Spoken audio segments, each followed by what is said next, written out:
ஐயா.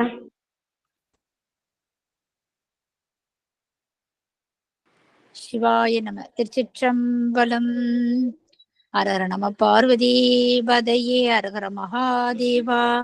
தென்னாடுடைய சிவனே போற்றி, எந்நாட்டவர்க்கும் இறைவா போற்றி. காவாய் கனகத்திரளே போற்றி, கைலை மலையாணி போற்றி போற்றி. அருள்மிகு உண்ணாமலை சமேத அண்ணாமலையார் திருவடிகள் போற்றி போற்றி. திருத்தணி முருகப் பெருமான் மலரடிகள் போற்றி போற்றி. அருள்மிகு சிவகாமி அம்பாள் சமேத அருள்ஜோதி நாதனே திருவடிகள் போற்றி போற்றி. அனைத்து அடியார்களுக்கும் திருவடி வணக்கம். குருவாழ்க, குருவே சரணம். தெளிவு குருவின் திருமேனி காண்டல், தெளிவு குருவின் திருநாமம் செப்பல், தெளிவு குருவின் திருவார்த்தை கேட்டல், தெளிவு குரு ஒரு சிந்தித்தல் தானே, தெளிவு குரு ஒரு சிந்தித்தல் தானே. திருச்சிற்றம்பலம். ஐயா, நீங்களே நாலூர் துதி பாடி விநாயகர் துதி பாடி ஆரம்பிக்கலாங்க ஐயா. சிவாய நம. வாருங்கள் ஐயா. நம பார்வதி பதே ஹரஹர மகாதேவா. தென்னாடுடைய சிவனை போற்றி, எந்நாட்டவர்க்கும் இறைவா போற்றி. காவாய் கனகத்திரளே போற்றி, கைலை மலையானை போற்றி போற்றி. ஐந்து கரத்தனை ஆணை முகத்தனை, இந்தின் இளம்பிரை போடும் எய்த்தனை, நந்தி மகந்தனை ஞான கொழுந்தினை குந்தியில் வைத்தடி போற்றுகின்றேனே. பூலியர்கோன் வெப்போலித்த புகழியர்கோன் கடல் போற்றி, ஆளி மிசை கல் மிதப்பில் அணைந்த பிரான் அடி போற்றி. மாலி திரு நாவலோர் வன் தொண்ட பதம் போற்றி, ஊழிமலி திருவாத ஊர திரு தாள் போற்றி. நம் கடம்பனை பெற்றவள் பங்கினன் தென் கடம்பை திருக்கர கோயிலான், தன் கடன் அடியேனையும் தாங்குதல், தன் கடன் அடியேனையும் தாங்குதல், என் கடன் பணி செய்து கிடப்பதுவே. மேயற்பர்களே, நம்ம எல்லாம் இயக்கிக் கொண்டிருக்கும் தில்லை கூத்தரின் திருப்பாதங்களை மனம் வலிமைகளால் வணங்கி மகிழ்கின்றேன். சைவத்தையும் தமிழையும் இதுவரை நமக்கு கட்டி காத்து கொடுத்து அருளிருக்கும் சைவ மடாதிபதியின் பொன்னார் திருவடிகளை திக்கு நோக்கி ஜெனநெட்டு வணங்கி மகிழ்கின்றேன். இந்த இணையத்தில் இழந்திருக்கும் அடியார் குடும்பங்களின் திருவடிகளை சிவனடியாக எண்ணி என் செடி மீது சுற்றிக் கொண்டு இன்றைய திருமந்திர சிந்தனையை நாம் தொடங்கிய தொடர்பமாக இந்த திருமந்திர நாம் இரண்டாம் தந்திரத்தில் 20வது தலைப்பாகிய அதோமுக தரிசனம் என்பது பற்றி சிந்திக்க வேண்டும். சென்ற வாரம் நம்ம 19வது தலைப்பாகிய திருக்கோயில் இழிவு அல்லது திருக்கோயில் குற்றம் என்பது பற்றி ஒரு 5 பாடல்களை சிந்தித்தோம். அதில் உள்ள கருத்துக்களை நாம் தொகுப்பாக ஒரு 5 நிமிடம் சிந்தித்து விட்டு பிறகு அதோமுக தரிசனத்துக்கு. ஏன்னா நம்ம தினசரி கோயிலுக்கு போறோம், பெரும்பாலான இடத்துல தினசரி திருக்கோயிலுக்கு போறோம். அப்ப நம்மளும் வீட்லயே பூஜை பண்றோம். அப்ப நம்ம என்னென்ன செய்யணும், என்னென்ன செய்யக்கூடாது, நித்திய பூஜைனா என்ன, நைமித்திய பூஜைனா என்ன, அது செய்யக்கூடியதற்கு என்னென்ன தகுதிகள் வேண்டும் என்பது பற்றி ஒரு சுருக்கமான கருவு. எனவே இந்த திருக்கோயில் கூட்டத்துல முதல் பாட்டுலன்னா ஒரு கோயில்ல நம்ம என்ன பண்றோம், ஒரு சிவலிங்கத்தை ஸ்தாபனம் பண்றோம் அல்லது பிரதிஷ்டை பண்றோம். அதை நம்ம என்ன பண்ணணும், வேற ஒரு கோயில் கட்டுறோம், அதுக்காக நம்ம போய் இதை பேசி எடுத்துட்டு போனா என்ன செய்யும், அந்த அரசனது ஆட்சி நிலை குலையும். அந்த அரசனை இறப்பதற்கு முன்பு தொழுநோய் கொண்டு இறப்பான் என்ற கருத்தை முதல் பாட்டு சொன்னாரு. ரெண்டாவது ஒருத்தர் கோயில் கட்டுறான், கோயில் கட்டவனே சுத்தி மதிலும் எழுப்புறான். அந்த மதில்ல இருந்து ஒரு கல் அதை ஏதோ ஒரு காரணத்துக்காக இருக்கிறான், அதை எடுத்தானா என்ன செய்யும், அது அவனை அழிக்கும், அந்த நாட்டு அரசனையும் அழிக்கும். அவன் பெரிய அந்தணனாக இருந்தாலும் பூஜை செய்யக்கூடிய அந்த வேதியராயினும் வெட்டு வெத்தே விடும், அவனை கொலையுண்டு மடிய செய்யும் என்று 2வது பாட்டு சொன்னாரு. இது கோயில் செய்யக்கூடிய குற்றங்கள். 3வது என்னன்னா, பூஜைகள் தப்பாம செய்யணும். நம்ம செயல பிழை ஏற்பட்டது, பூஜை செய்ய மறந்துட்டோம் அப்படின்னா என்ன ஆகும் அப்படின்னா, சிவபெருமான் கோயில்ல வந்து நித்திய வழிபாடு என்கின்ற அந்த அன்றாட வழிபாடு, நைமித்திக வழிபாடு என்கின்ற அந்த சிறப்பு வழிபாடு, இது வந்து ஆகமங்களில் சொல்லப்பட்ட முறைப்படி நடக்க வேண்டும். அந்த முறை சரி நடந்தால் என்ன செய்யும்? நாட்டில் வந்து தீர்க்க ஆகாத நோய்கள் வந்து பரவும், மழை வந்து பொய்த்து போய்விடும், அந்த பேரரசர்கள் வந்து பகைவர்கள் வெல்லக்கூடிய அந்த வலிமையை வந்து இழந்து கடைசியில் நாட்டையும் இழப்பார்கள் என்று அந்த 3வது பாட்டுல வந்து சொன்னாரு. 4வது பாட்டுல வந்து அந்த மாதிரி முன்னவனார் கோயில், முன்னவனே முன்னின்றால் முடியாதது ஒன்றுள்ளதோ என்று பிரியமானத்தில் சொல்வாரு. அந்த மாதிரி முன்னவனாகி அந்த சிவபெருமான கோயில்ல வந்து பூசைகள் வந்து முட்டி விட்டால், பூசைகள் வந்து குறைந்து விட்டால் என்ன செய்யும்? மன்னருக்கு தீங்குல, அரசர்கள் வந்து வலிமை இழப்பார்கள், வளம் குன்றும், பிற தீமைகள் அடைவார்கள், மாறி வந்து குறையும், வருவாய்கள் வந்து குறையும், மாளிகையில் வந்து கண்ணமிட்டு களவாடுவார்கள், கொள்ளை களவுகள் வந்து மிகுதியாகும். இந்த கருத்து வந்து 4வது பாட்டு வந்து சொன்னாரு. 5வது பாட்டுல நம்ம பேரு கொண்ட பார்ப்பான், அவன் வந்து பிறப்பால வந்து பார்ப்பான் என்று சொல்லப்படுகின்றான்.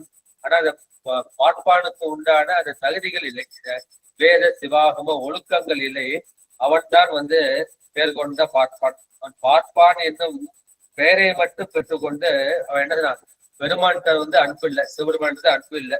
2வது சிவ ஆகம அறிவும் வேத நெறியும் இல்லை. 3வது வந்து அந்த ஒழுக்கமும் இல்லாத அந்த அந்தணன். அவன் போய் திருக்கோயில் வந்து பரார்த்த பூஜை, பிறர் பொருட்டு வழிபாடு செய்தால் அங்க என்ன நடக்கும் அப்படின்னா, அங்க உள்நாட்டு கழகங்கள், வெளிநாட்டு போர்கள், கொடிய நோய்கள் வந்து விளையும், அப்புறம் வயல்கள் வந்து விளையாது, பஞ்சமோம் என்று சீர்கொண்ட நன்றி தெரிந்துரைத்தானே என்று சொன்னார். பாட்பாடுக்கு என்ன இந்த பிறப்பு முக்கியமா ஒழுக்கம் முக்கியமான அந்த ஒழுக்கம் தான் முக்கியம்னு வள்ளுவரே சொல்லியிருக்காரு. மரப்பினும் ஒத்துக்கொள்ளலாகும் பார்ப்பான் பிறப்பொழுக்கம் குன்ற கெடும். இந்த ஒழுக்கத்துல வந்து அது காம்ப்ரமைஸே கிடையாது அந்த கருத்து சொல்லப்படுறது. ஏன்னா அந்த வேதம் போதுவது வந்து அத 4 ஜாதியுமே செய்யலாம், ஆனா அது அந்தனருக்கே சிறப்பாக உடையது. வேதம் ஓதுவத அவர்கள் 60 தொழில், அந்த 60 தொழில் முக்கியமான தொழில் வந்து ஓதல், ஓதுவித்தல். தானும் ஓதணும், மற்றவர்களுக்கும் ஓதுவிக்கணும். மறந்து போனா கூட ஓதுக்கலாம், ஆனா என்ன செய்ய, ஒழுக்கம் வந்து குன்றக்கூடாது. பிறப்பை விட அந்த ஒழுக்கத்துக்கே சிறப்பு என்று சொல்லுகின்றார்கள். ஏன் பிறப்புனால என்னன்னா, தொடர்ந்து பல தலைமுறைகளாக அந்த தொழிலை வேதம் ஓதுவது, ஓதுவிப்பது, வேட்பது, வேட்பிப்பது, ஈதல், ஏற்றல் என்ற 6 தொழிலும் அவங்க வந்து தொடர்ந்து செஞ்சுக்கிட்டே இருந்தால அதுல வந்து அவங்களுக்கு வந்து ஒரு சிறப்பு வந்துவிடும், ஒரு ஸ்பெஷாலிட்டி வந்து வந்துவிடும். எனவே அது பிறப்பின் மூலமாக அது வருவது. ஆனா பிறப்பின் மூலமாக வந்தாலும் சிறப்பா என்ன செய்யணும்? சிறப்பா என்ன செய்யணும்? சிவபெருமான் தான் முழு முதற் கடவுள் என்றது. அவரே போய் மறுபடியும் பெருமாள் கோயிலுக்கு போறேன், அங்க போறேன், ஆஞ்சநேயர் கோயிலுக்கு போறேன், அங்கெல்லாம் போகக்கூடாது. போனா நமக்கு வந்து ஒரு ஐயம் வந்து ஏற்பட்டு விடும். சிவபெருமானையே முதற் கடவுளாக இருக்கணும், அப்புறம் திருநீர் வந்து அவசியம் இருக்கணும், கழுத்துல வந்து முத்ராக்கம் வந்து சிவசித்தங்கள் வந்து இருக்கணும். அந்த மாதிரி சிவசித்தங்கள் இருந்தா அவர்கள் வந்து சைவர்கள் என்று சொல்லப்படுவார்கள். அவர்கள் வந்து யாராவது தீட்சை வாங்கினாங்க, இப்ப அம்மாலாம் போய் திருவாரூர் மடத்துல போய் தீட்சை வாங்கினாங்க, அந்த தீட்சை வாங்கினா அவர்கள் தான் சிறப்பு சைவர்கள். தீட்சை பெறாதவர்கள் யாருன்னா அவங்க வந்து பொது சைவர்கள். சைவர்கள் வந்து தீட்சையை பெற்றால் சிறப்பு செய்வர், தீட்சை பெறாதவர்கள் வந்து பொது செய்வர்கள். அதுபடி பூநூல் போடுறது வந்து அந்த 3 வர்ணத்தாருக்கும் உரியது. எனவே அந்த உபநயனமும் பெற்று போனோம். இப்ப வந்து தீட்சை வாங்கியாச்சு, இப்ப நம்ம என்ன செய்யணும்?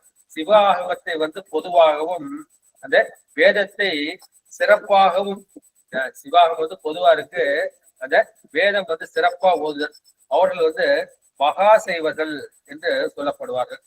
இதற்கு வந்து மறுதலையாக அது வேதத்தை பொதுவாகவும் சிவாகமத்தை சிறப்பாகவும் வைத்து செய்பவர்கள் அவர்கள் தான் ஆதி செய்வர்கள். அந்த ஆதி செய்வர்கள் தான் இந்த சிவனை வழிபடுவதற்கு அவர்கள் உரிமை உடையவர்கள். எனவே 2 பேருக்குமே மகா செய்வருக்கும் சரி, ஆதி செய்வருக்கும் சரி, அவர்கள் வந்து உபநயனம் பெற்று வேதம் ஆகமங்களை அவர்கள் ஓதுவதையே தொழிலாக உடையவர் தான் இவர்கள் தான் அந்தணர்கள். அந்தணர்கள் தான் என்ன? ஒண்ணு வந்து மகா செய்வர், 2வது வந்து ஆதி செய்வர். மகா செய்வர் வந்து வேதத்தின்படி நடப்பார்கள், ஆதி செய்வர் வந்து அந்த மகாசேவர் வந்து வேதத்தின்படி நடப்பார்கள், ஆதிசேவர் வந்து அந்த சிவாகமப்படி நடப்பார்கள் என்று சொல்வார்கள். மகாசேவர் வந்து மகாசைவ அந்தனர் என்று சொல்வார்கள். அந்த ஆதிசேவர் வந்து ஆதிசைவ அந்தனர் என்று அந்த அந்தனர் வந்து ரெண்டா பிடிக்கிறாங்க.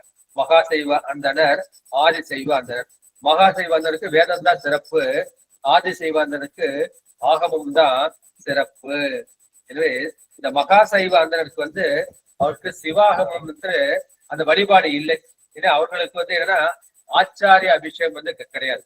பார்க்கணும்னா சமய தீட்சை வாங்குறோம், அனுஷ்டானம்லாம் பண்றோம், விசேஷ தீட்சை வாங்குறோம், சிவ பூஜை வந்து பண்றோம், அதுக்கப்புறம் நிர்வாண தீட்சை வாங்குறோம், அதுக்கடுத்து 4வது வந்து ஆச்சாரிய அபிஷேகம். இந்த ஆச்சாரிய அபிஷேகம் வந்து யாருக்கு இருக்குது அப்படின்னா ஆதிசைவருக்கு தான் இருக்குது, இந்த மகாசைவருக்கு வந்து கிடையாது. எனவே அவர்கள் என்ன செய்யறாங்க, சைவர் அல்லாத மற்றவர்களுக்கு வேணா அவங்க ஏதாவது பண்ணி வைக்கலாம். ஆனா சைவர்களுக்கு வந்து யார் செஞ்சு வைக்கணும் அப்படின்னா அந்த ஆதிசைவர்கள் தான் செய்து வைக்க வேண்டும். உபநயனம் இருந்தால்தான் வேதத்தில் வந்து உரிமை கட்டும். அது போல சிவதீட்சை இருந்தால்தான் அந்த சிவ ஆகமத்தில் வந்து உரிமை கட்டும். நான் பேசாம வெறும் பூணூல் மட்டும் போட்டுக்கிட்டு உபநயனம் மட்டும் போட்டுக்கிட்டு வேதத்தை வந்து ஓதுதல், ஓதுவித்தல், வேட்டல், வேட்பித்தல், ஈதல், ஏற்றல் என்ற 6 தொழிலையும் செய்த அவர்கள் வந்து என்ன செய்வார்கள், அவர்கள் வந்து பாட்பார் என்று சொல்லப்படுவார்கள். அது வைதிக செய்வர்கள் என்று சொல்லப்படுவார்கள். அவங்க என்ன பண்ணுவாங்க, எல்லா கோயிலுக்கும் போய் அந்த வேலி வந்து நடத்துவாங்க. இவர்கள் வந்து வைதிக சைவ அந்தனர் என்று சொல்வார்கள். இவர்கள் வந்து பொது செய்வார்கள். அப்ப என்ன செய்யணும், வேதத்தை ஓதணும், ஓது வைக்கணும், அதன்படி வேலி நடத்தணும், மற்றவர்கள் வேலிகளையும் வந்து செய்யணும். அப்போது சிவபெருமானை முதல்வனாக கொள்ள வேண்டால் அந்த வேள்விக்கு வந்து சிறப்பு. அதை நீ முதல்வனாக கொள்ளாவிட்டால் அந்த வேள்விக்கு வந்து சிறப்பு கிடையாது. ஆனா இவங்க இன்னொரு வகை இருக்காங்க. அவங்க என்னன்னா அவங்க தீட்சையும் வாங்க மாட்டாங்க, உபநயனமும் வாங்க மாட்டாங்க, அவங்க என்ன செய்யல வேதத்தையும் ஓத மாட்டாங்க, வேதத்தையும் ஓதி வைக்க மாட்டாங்க. ஆனா பிறப்பால வந்து அவங்க வந்து பிராமணனாக பாட்பானாக பிறந்து விட்டார்கள். அவர்களை வந்து வடமொழியில துர்பிராமணர் என்று சொல்வார்கள். தமிழ்ல வந்து கொடுநெறி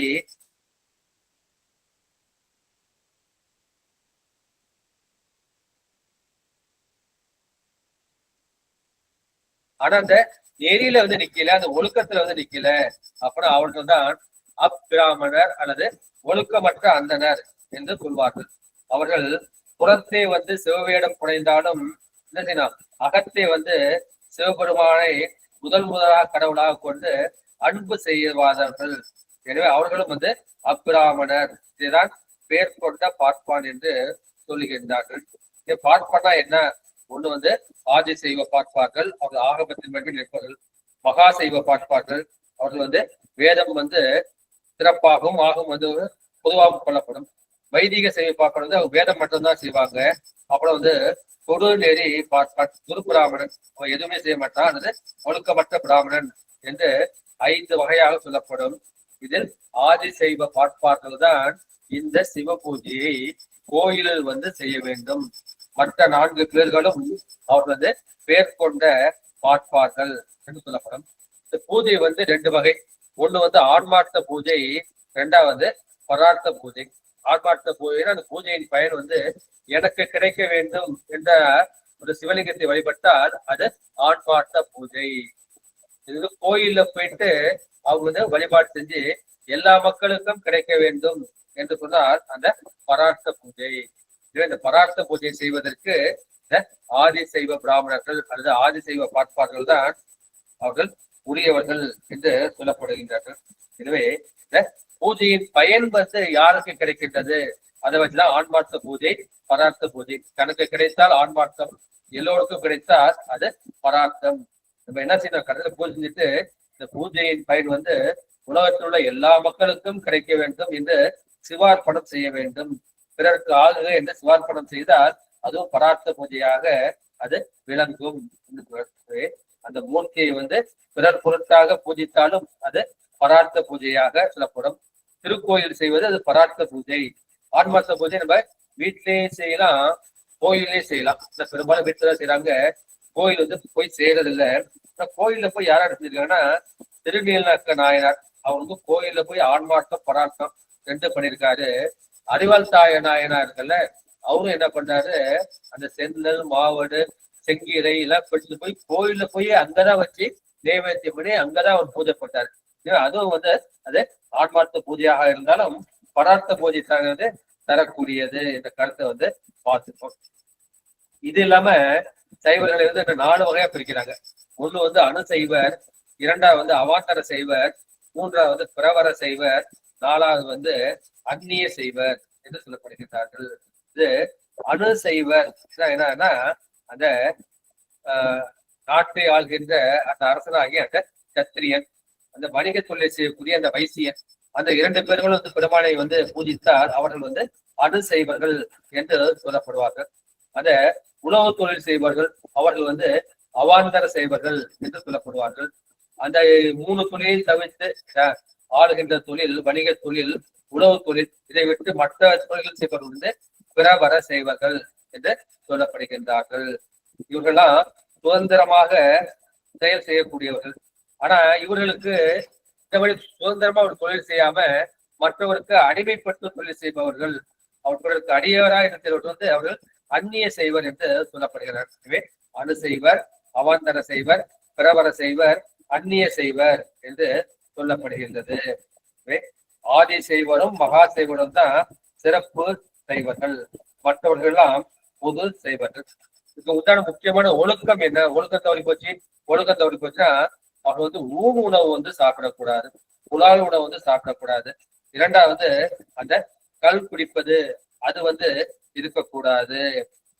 அந்த மாதிரி யாராவது ஊன் உணவு சாப்பிட்டு இந்த கல்லும் குடிச்சாங்கன்னா அவனுக்கு போய் நீ சிவதீட்சை பண்ணிருச்சுன்னா சிவதீட்சை பண்ண உனக்கும் வந்து நரகம் தான் கிடைக்கும், அதை வாங்கிக்கிறவனுக்கும் வந்து நரகம் தான் கிடைக்கிறது சிவ ஆகமங்கள் வந்து சொல்லப்படுகின்றது.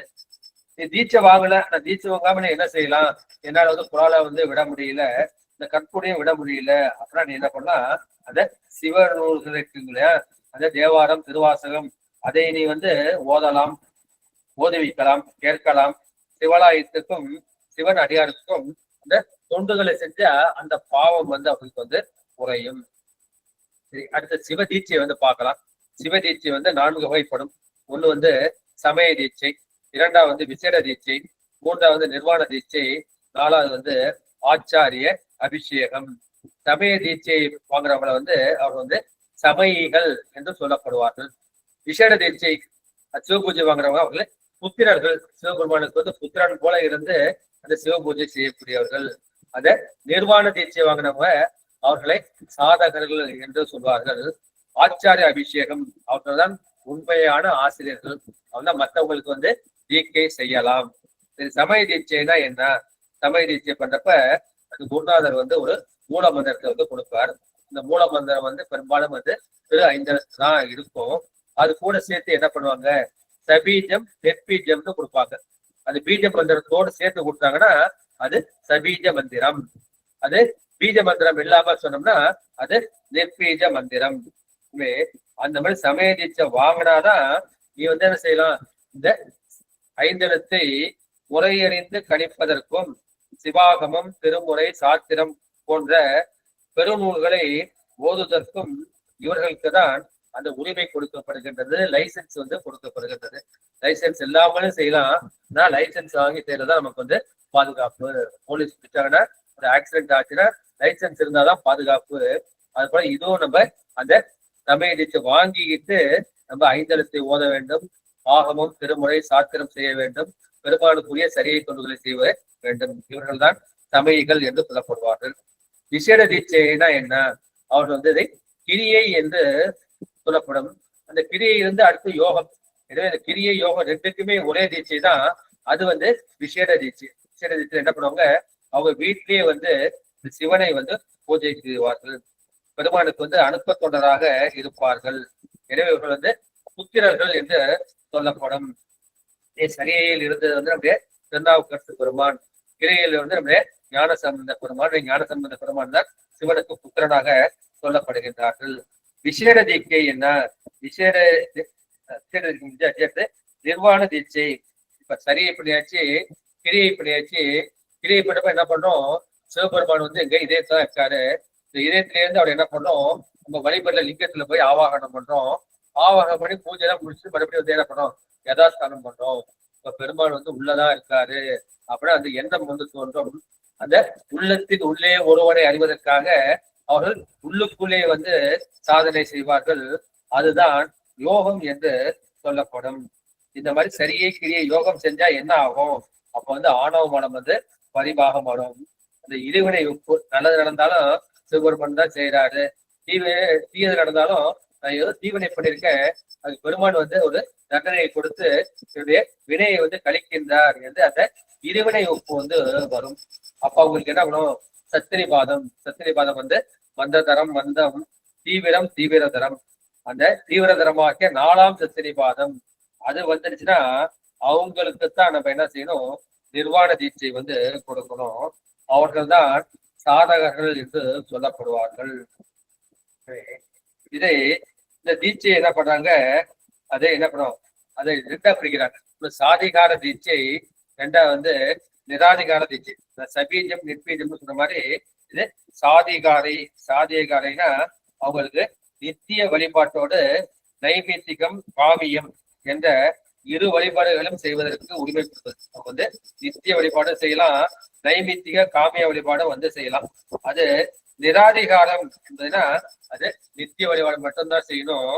அந்த நைமித்திக சிறப்பு வழிபாடு செய்யக்கூடாது, காமிய வழிபாடு செய்யக்கூடாது. சரி, நித்திய வழிபாடு நீங்க சொல்றீங்களே, அது என்ன செய்யணும்? நித்திய வழிபாடு செய்யணும் அது காலை மாலை 2 நேரத்திலும் நீங்க என்ன செய்யணும், உங்க உடம்ப வந்து தூய்மை செய்யணும். அது எப்படி, நீரால் வந்து குளிக்க வேண்டும், நீர் வந்து பூசிக்க வேண்டும்.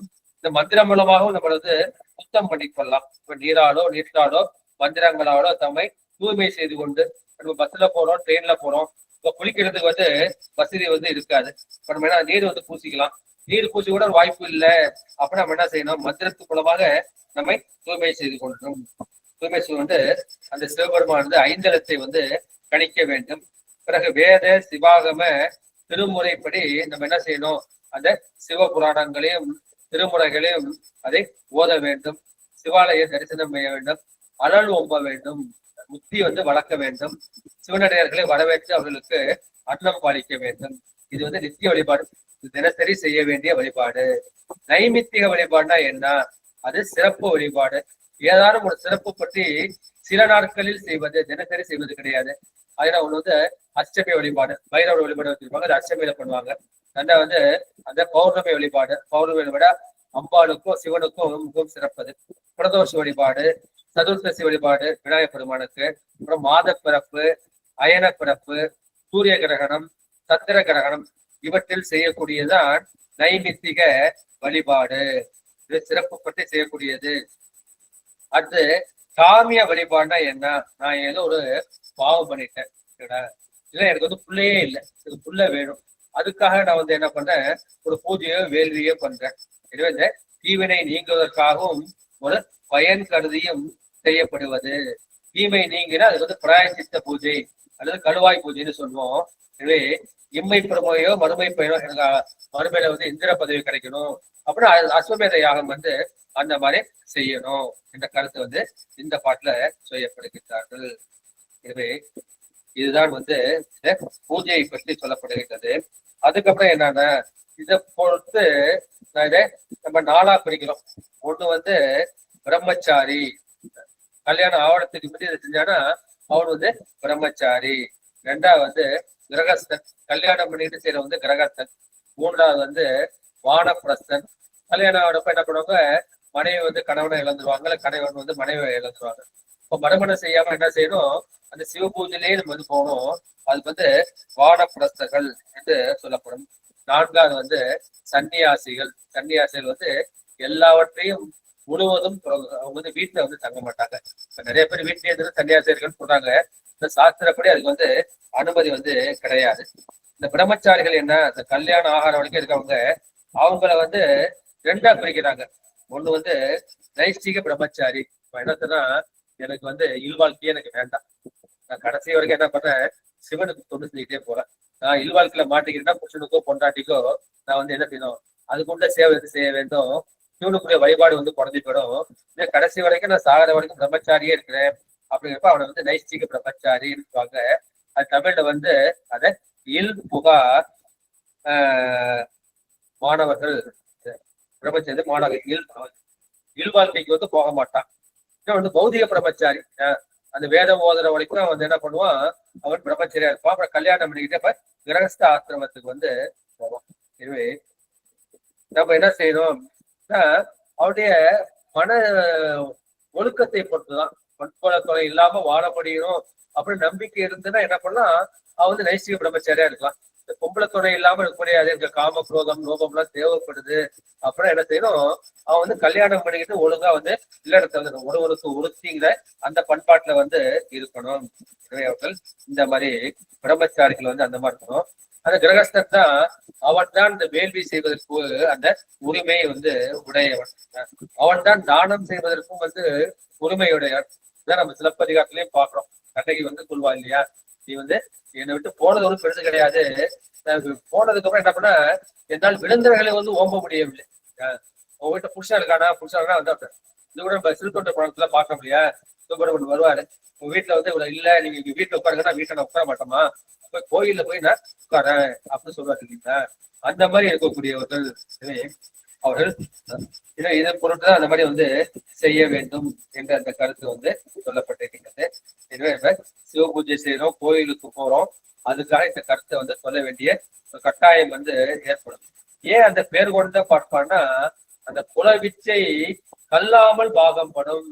அந்த குலத்தொழில் என்ன அர்த்தம், படிக்காமலேயே அவனுக்கு வந்து வரும். அதனால பேர் கொண்ட பார்ப்பான் என்று சொன்னார் என்று சொல்லிவிட்டு இந்திய தலைப்பாகிய அதோ முக தரிசனத்துக்கு வந்து செல்லலாம். முதல்ல வந்து என்ன செய்கின்றாங்க, நம்முடைய திருமல நாயனார் வந்து புராண வரலாற்று இயல்பை பற்றி அந்த திருக்கோயில முறையை பற்றி சொன்னார்.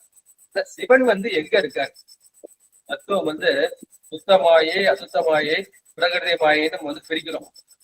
சிவபெருமான் வந்து எங்க இருக்காரு அப்படின்னா அந்த சுத்த மாயை இருக்கு இல்லையா, அந்த சுத்த மாயை தான் இடமாக கொண்டு அதை அவர் தொழில்படுத்துகின்றார்.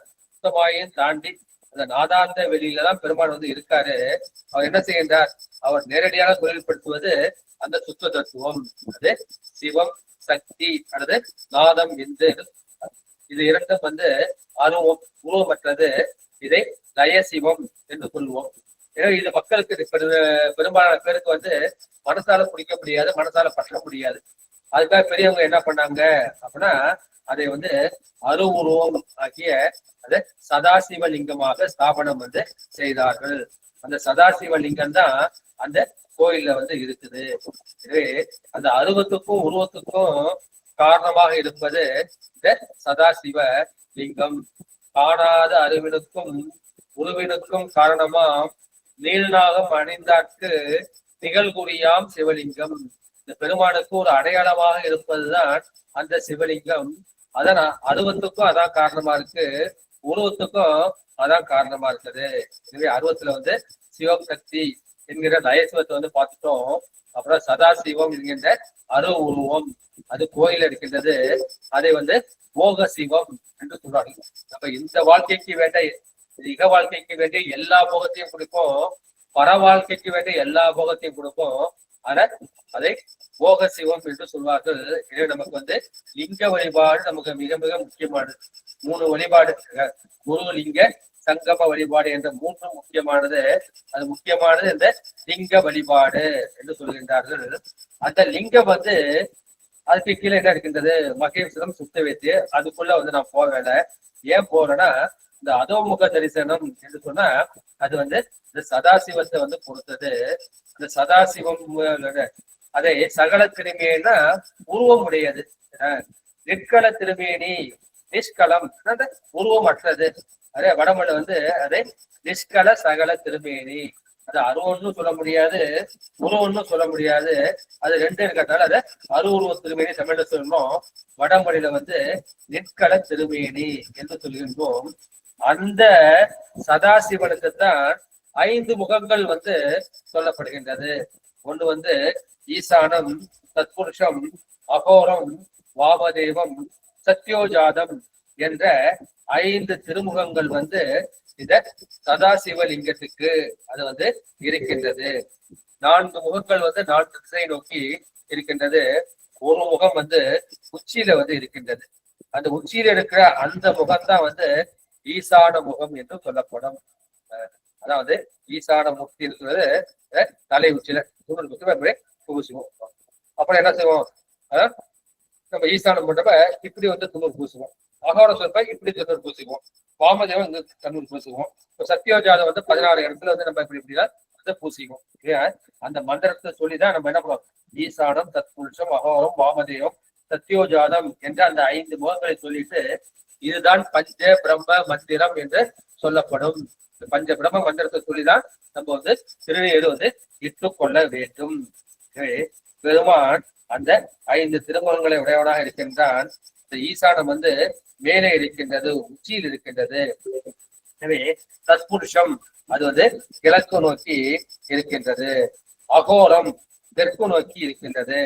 வாமதேவம் வடக்கு நோக்கி இருக்கின்றது. இது சத்தியோஜாதம் வந்து மேற்கு நோக்கி இருக்கின்றது. இந்த ஈசானம் வந்து உச்சியில இருக்குது. கிழக்கு பார்த்தது வந்து அந்த தத்புருஷம். அப்புறம் அகோரம் வந்து தெற்கு பார்த்தது. வாமதேவம் வந்து வடக்கு பார்த்தது. இந்த வான்றது வடக்குன்னு வந்து ஞாபகம் வச்சுக்கலாம். அப்புறம் சத்தியோஜாதம் வந்து மேற்கு நோக்கியது. எனவே இது 5ம் வந்து என்ன செய்கின்றது அப்படிங்கிறப்ப அது வந்து ஆகமத்துல வந்து கொஞ்சம் வேறுபாடு சொல்றாங்க. என்ன வேறுபாடு சொல்றாங்கன்னா, இந்த 4 முகங்களும் வந்து 4 வேதங்களை வந்து படைத்து பிரம்மனுக்கு வந்து கொடுத்தது. சாம அதர்வனம்.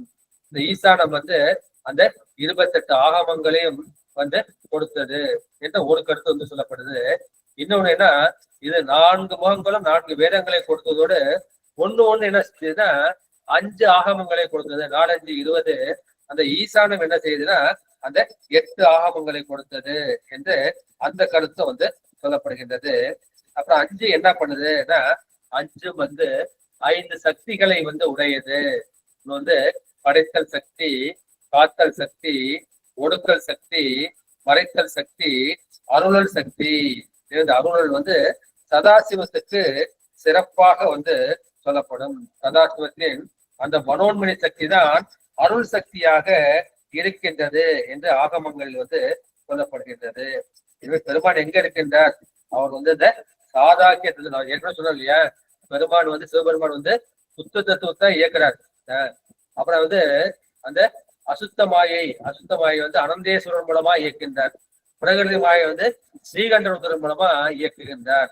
எனவே சுத்த மாயை செயல்படுத்துவது சிவன், அசுத்த மாயை செயல்படுத்துவது அனந்தேஸ்வரர், பிரகிருதி மாயை நாம் ஆளக்கூடிய பிரகிருதி மாயை பயன்படுத்து ஸ்ரீகண்ட ருத்திரன். இது உங்களுக்கு எல்லாம் தெரிஞ்ச கருத்துதான். எனவே இந்த 5 முகங்களும் 5 தொழில்களை வந்து செய்கின்றது. எனவே அந்த 5 தொழிலை செய்யும் போது பெருமான் வந்து எங்க இருக்கின்றார், அந்த சதாசிவ தத்துவத்துல இருக்காரு.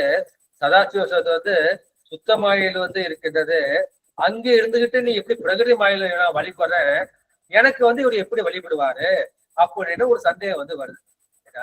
அவரு சுத்தமாயை தாண்டி சிவம் சக்தி சாதாக்கியம், அப்புறம் என்ன மகேஸ்வரத்தை தாண்டி சுத்தியவத்தியை தாண்டி அப்புறம் காலம் மீறி கலை வத்தி அழகா பூடன் மாயை என்கின்ற அந்த வித்யா தத்துவத்தை தாண்டி அதுக்கப்புறம் என்ன செய்யுது, நம்முடைய 4 அந்த கரணங்கள், அப்புறம் 5 அறிவுக்கருவுகள், 5 தொழில் கருவுகள், 5 கர்மாத்திரைகள், அப்புறம் பஞ்சபூதங்கள் கடைசி வந்து நிலவரம். அதுல இருந்து உள்ள நிலவரத்துல எனக்கு வந்து எப்படி வந்து அவர் அருள் புரிவார் என்ற கேள்வியை வந்து நாயனார் வந்து எழுப்பி கொள்கின்றார். ஆனா இந்த பெருமாள் என்ன செய்யறார், அங்க மேல இருந்து இப்படி கீழே பாக்குறாராம். அந்த கீழே பாக்குற முகம்தான் அதோ முகம்னு சொல்றாரு. சரிங்களா, இவங்க மேல இருக்காங்க, இந்த கீழே பூலோகத்துல இருக்காங்களே அவனுக்கு நான் அருள் செய்யணும் அப்படின்னு பெருமாள் என்ன செய்கின்றார்னா இந்த கீழே பாக்குறாரு. அந்த கீழ் நோக்கி பார்க்கக்கூடிய அந்த முகம் இது வந்து யாருக்குமே வந்து தெரியாது. இது ஞானிகளுக்கும் யோகிகளுக்கும் மட்டும் தெரியக்கூடியது. எனவே அவர் நில உலகத்தால் செய்யக்கூடிய இந்த வழிபாட்டில் அவர்களுக்கு தோன்றாமல் நின்று அருள் புரியக்கூடிய அந்த ஆற்றலை உடையது இது அதோ முகம். இதை 6வது முகம் என்று சொல்வார்கள், அதோ முகம் என்றும் சொல்வார்கள். இந்த அதோ முகம் வந்து கண்களுக்கு வந்து தென்படாத முகம். ஏன்னா உச்சியில வந்து ஈசானம் இருக்கு, அதோ முகம் எங்க இருக்கணும்? இப்ப இந்த இடத்துல இந்த இடம் வந்து பெருமானுக்கு வந்து கண்டமாக கழுத்தாக இருக்கும். கழுத்துக்கும் அந்த கழுத்துக்குள்ளதான் இந்த அதோ முகம் வந்து இருக்கின்றது. அதனால இது வந்து யாருக்கும் தென்படவில்லை என்று திருமூலர் வந்து சொல்லியிருக்கின்றார்கள். எனவே அந்த கிழக்கு முதலிய அந்த 4 திசைக்கும் 4 மேல வந்து ஈசானம், கீழே வந்து அதோ முகம். பெருமானுக்கு இந்த மாதிரி இருப்பதுதான் இயல்பு. இது வந்து வழக்கத்தில் வந்து காணப்படவில்லை. சாதாரண மனிதர்களாலும் அது பார்ப்பதற்கு முடியாது, அது தோன்றாது நிற்கும். இது வந்து அனுமானம். இந்த அனுமான அளவை சொல்றோம் இல்லையா, அந்த அனுமானத்தின் மூலமாக கருதி உணரத்தக்கதாய் வந்து இருக்கின்றது. அது அனுமானம் வந்து யார் செய்ய முடியும்? எந்த மாதிரி உள்ளவங்க வந்து செய்ய முடியாது. அது வந்து சிவஞானிகளும் சிவ அறிஞர்கள் தான் செய்ய முடியும். அதுதான் கந்த புராண 30 காண்டத்துல அந்த 43வது பட்டத்துல அறிங்கோராய் சிந்திக்கும் திருமுகம் என்று நம்முடைய கச்சியப்ப சிவாச்சாரியர் வந்து சொல்லியிருக்கின்றார். அது மாதிரி அது அந்த மாதிரி இருந்தாலும் அன்னதாயினும் அதுவும் ஏனைய முகங்களோடு ஒப்பதே. அதுக்கும் மற்ற முகங்களுக்கும் எந்த வித்தியாசமும் கிடையாது. அது தொல்லை திருமுகம், அது மிகவும் பழமையான திருமுகம் என்று கச்சியப்ப சிவாச்சாரியர் வந்து சொல்லியிருக்கின்றார்கள். எனவே இந்த முன்னுரையோடு இப்ப நம்ம என்ன செய்யலாம்? அந்த முதல் பாடல்கள் வந்து செல்லலாம். திருச்சிற்றம்பலம். எம்பெருமான் இறைவா முறையோ என்று வம்பவில் வானோர் அசுரன் வழி சொல்ல அம்பவல் மேனி அருமுகன் போயவர் தம்பகை கொல் என்று தற்பரன் தானே. அந்த அதோமுகம் நமக்கு எப்ப பிரச்சனை தெரிஞ்சதுன்னா, இந்த சிவபெருமான் வந்து அந்த 6வது முகத்தை சண்முகனுக்கு கந்தனுக்கு அதை கொடுத்த போதுதான் நமக்கு இது தெரிய வந்தது. அது வரைக்கும் அந்த 6 முகம் யாருக்குமே வந்து தென்படல. எனவே நம்முடைய முருகப்பெருமான் வந்து எதற்காக வந்து அவதாரம் செய்யறார்னா, இந்த சூரபத்மன் வந்து தேவர்களை வந்து துன்பப்படுத்துகின்றார். அதனால தேவர்களுக்கெல்லாம் துன்பம் வந்து அதிகமாக இருக்கின்றது. அந்த துன்பத்தை வந்து அவர்களால் தாங்க முடியவில்லை. எல்லாம் அங்கங்க விட்டுட்டு சீர்காழில வந்து புகழின்னு சீர்காழிக்கு வந்து வருது. எனவே பெருமான் என்ன செய்கின்றார்? அப்ப வந்து தேவர்கள்லாம் வந்து எம்பெருமான் எங்களுடைய தலைவனே இறைவா, எந்நாட்டவர்க்கும் இறைவா, தென்னாடுடைய சிவனே எந்நாட்டவர்க்கும் இறைவா, இந்த மாதிரி சூரபத்மன் வந்து எங்களை போட்டு வாட்டுறானே, இவ்வளவு துன்பம் கொடுக்குறானே, இதெல்லாம் முறையா? எம்பெருமான் இறைவா முறையோ என்று வம்பமில் வாணர். அவங்க வந்து இந்த கற்பக மாலையை வந்து அணிந்திருக்கின்றார்கள். அந்த கற்பக மாலை வந்து மனம் உடையது. வம்புனா வந்து மனத்தை உடைய அந்த கற்பக மாலை அந்த அணிந்த அந்த தேவர்கள் அவர்கள் என்ன செய்கின்றார்கள்? அவர்கள் வந்து அந்த அசுரன் வழி சொல்ல, இந்த சூரபத்மன் வந்து வரம் வாங்கியிருக்கான். என்ன வரம் வாங்கியிருக்கான்னா, இந்த 1008 அண்டங்களை 108 யுகங்கள் ஆள வேண்டும் என்று வரம் வாங்கியிருக்கின்றான். இப்ப எத்தனை யுகம் போச்சுன்னு எங்களுக்கு தெரியல, எங்களால் அந்த துன்பத்தை வந்து தாங்க முடியல. எனவே அந்த அசுரனது அந்த வலிமையை சொல்லி அவர்கள் வந்து பெருமானை வந்து வழிபாடு செய்கின்றார்கள். வழிபாடு செய்யும் போது தற்பரம் தானே, தனக்குத்தானே தலைவனாகிய அந்த தற்பர சிவம், தனக்கு ஒப்பாடும் மிக்காடும் இல்லாத அந்த மேன்மையான தற்பர சிவம் என்ன செய்து அம்பவல் மேனி அருமுகன் போய், அம்னா அழகிய பவல், பவளங்கிறது பவளம்ங்கிறது குறைஞ்சிருக்கு. இந்த பவளங்கிறது பவளத்தை பிடிக்கும். அம்பவல் மேனி அழகிய பவளம் போன்ற சிவந்த திருமேனியுடைய அருமுகன், அருமுகனே முருகா நினைப்ப நீ போய் என்ன அவர்தம் பகை கொள்ளென்று இப்போ என்னச்சு அந்த பகைகளை கலைந்து வருவாக, கொன்று வருவாயாக என்று சிவபெருமான் நம்முடைய 5 முகத்தோடு சேர்த்து 6வது முகத்தில் இருந்து நம்முடைய முருகப்பெருமானை படைத்தார். அது ஆறுமுகனை தோற்றுவதற்கு முன்பும் அவர் அதோ முகம் தாங்கிதான் இருந்தார். 6 முகமா இருந்தது, ஆனா 5 முகம் தான் நமக்கு தெரிஞ்சது. இது வந்து 6 முகத்தில் இருந்தும் சிவபெருமான் என்ன செஞ்சார்? அந்த தீப்பொறி ஆறை வந்து தோற்றுவித்தார். இந்த தீப்பொறி வந்து சரவண பொய்கையில போய் அது ஒவ்வொரு தாமரை மலருக்கு ஒரு குழந்தையா இருந்தது. அப்பால் வந்து அனைத்து குலையும் ஒன்றாய் திரட்டி அதை கந்தனாக, கந்தம்னா ஒன்று கூட்டுவதுன்னு அர்த்தம், அவர் வந்து அறுமுகத்தை அவர் அறுமுக பெருமானா ஆக்கின்றார் என்று அந்த கருத்தை வந்து இந்த பாட்டுல வந்து சொல்லப்பட்டிருக்கின்றது. இதுவே இவங்க வந்து இந்த அசுரர்கள் எல்லாம் எங்க இருக்காங்க? நம்ம தேவலோகம் தேவை நமக்கு மேலன்னு நினைக்கிறோம். ஆனா அந்த தேவலோகம் கூட எங்க இருக்குன்னா பிரகிருதி மாயா பூணத்துலதான் வந்து இது இருக்கின்றது. எனவே இந்த பிரகிருதி மாயா பூணத்தில் அந்த நிலவுலகத்தில் வாழ்ந்த அந்த சூரபத்மனாகிய அந்த அசுரனால் விளைந்த அந்த துன்பத்தை அப்ப என்ன செய்கின்றார்கள்? அந்த கற்பக மாலை, அந்த கற்பகப்படம் வீசக்கூடிய மேனியுடைய அந்த தேவர்கள் வந்து பெருமானுக்கு போய் விண்ணப்பம் செய்கிறாங்க.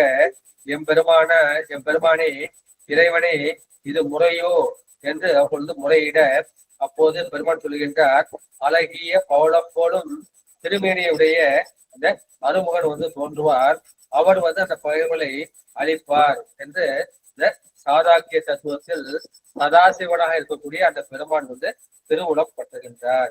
இது பெருமான் என்ன செய்கிறார்?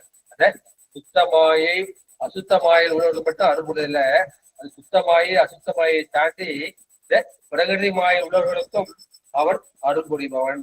அவனை வந்து நீங்க எப்படி வழிபட்டாலும் சரி, எந்த இடத்தில் வழிபட்டாலும் சரி, எனவே அதை எவ்விடத்து எப்படி வழிபட்டாலும் சரி, அவ்விடத்து அவன் நின்று அருள் புரிவான். எனவே அவன் இந்த நில உலகத்தில் உள்ள அந்த திருக்கோயில்களில் அந்த சதாசிவ திருமணில் இருந்து அருள் புரிவதற்கு அந்த கொஞ்சம் கூட சந்தேகம் கிடையாது, கொஞ்சம் கூட வந்து ஐயம் கிடையாது. இதுதான் சிவஞான சித்தியார்ல அந்த 2ஆம் சூத்திரத்தை 28ஆவது பாட்டு. தாபர சங்கமங்கள் என்னும் 2 உருவில் என்று, தாபரம்னா அது வந்து அசையாத அந்த லிங்கம், தாபர லிங்கம் நம்ம பார்க்கும்போது பாட்டு. சங்கமம்னா அந்த அடியார்கள் தான் அசையக்கூடிய லிங்கம் தான். நடமாடும் கோயில், படமாடும் கோயில், படமாடும் கோயில் தான் அந்த தாபர லிங்கம், நடமாடும் கோயில் வந்து அந்த அடியார்கள் சங்கம லிங்கம். தாபர சங்கமங்கள் என்னும் 2 உருவில் என்று நீ லிங்கத்தை வழிபட்டாலும் சரி, இந்த அடியார்களை வந்து நீ வழிபட்டாலும் சரி, மாபரன் பூஜை கொண்டு அந்த பெருமான் வந்து மாபரன் பெரிய அந்த பரனாகிய சிவன் அந்த பூஜையை ஏற்றுக்கொண்டு மண்ணுயிருக்கு அருளை வைப்பான், இந்த உயிர்களுக்கு, நிலைத்த உயிர்களுக்கு அவன் அருள் செய்வான் என்ற கருத்தை வந்து நம்ம எதுல பார்க்கணும்னா சிவஞான சித்தியார் 2ஆம் சூத்திரத்துல 28ஆவது பாட்டு வந்து சொல்லப்பட்டு இருக்கின்றது. எனவே இந்த உலகத்துல வந்து நன்மை தீமை ரெண்டுமே கலந்து இருக்கின்றது. இப்ப பெருமாள் என்ன செய்யணும்? தீமையை வந்து தேய்க்க வேண்டும், குறைக்க வேண்டும், நன்மையை வந்து வளர்க்க வேண்டும், அதற்காக அந்த ஊர்களை வந்து வளர்க்க வேண்டும்.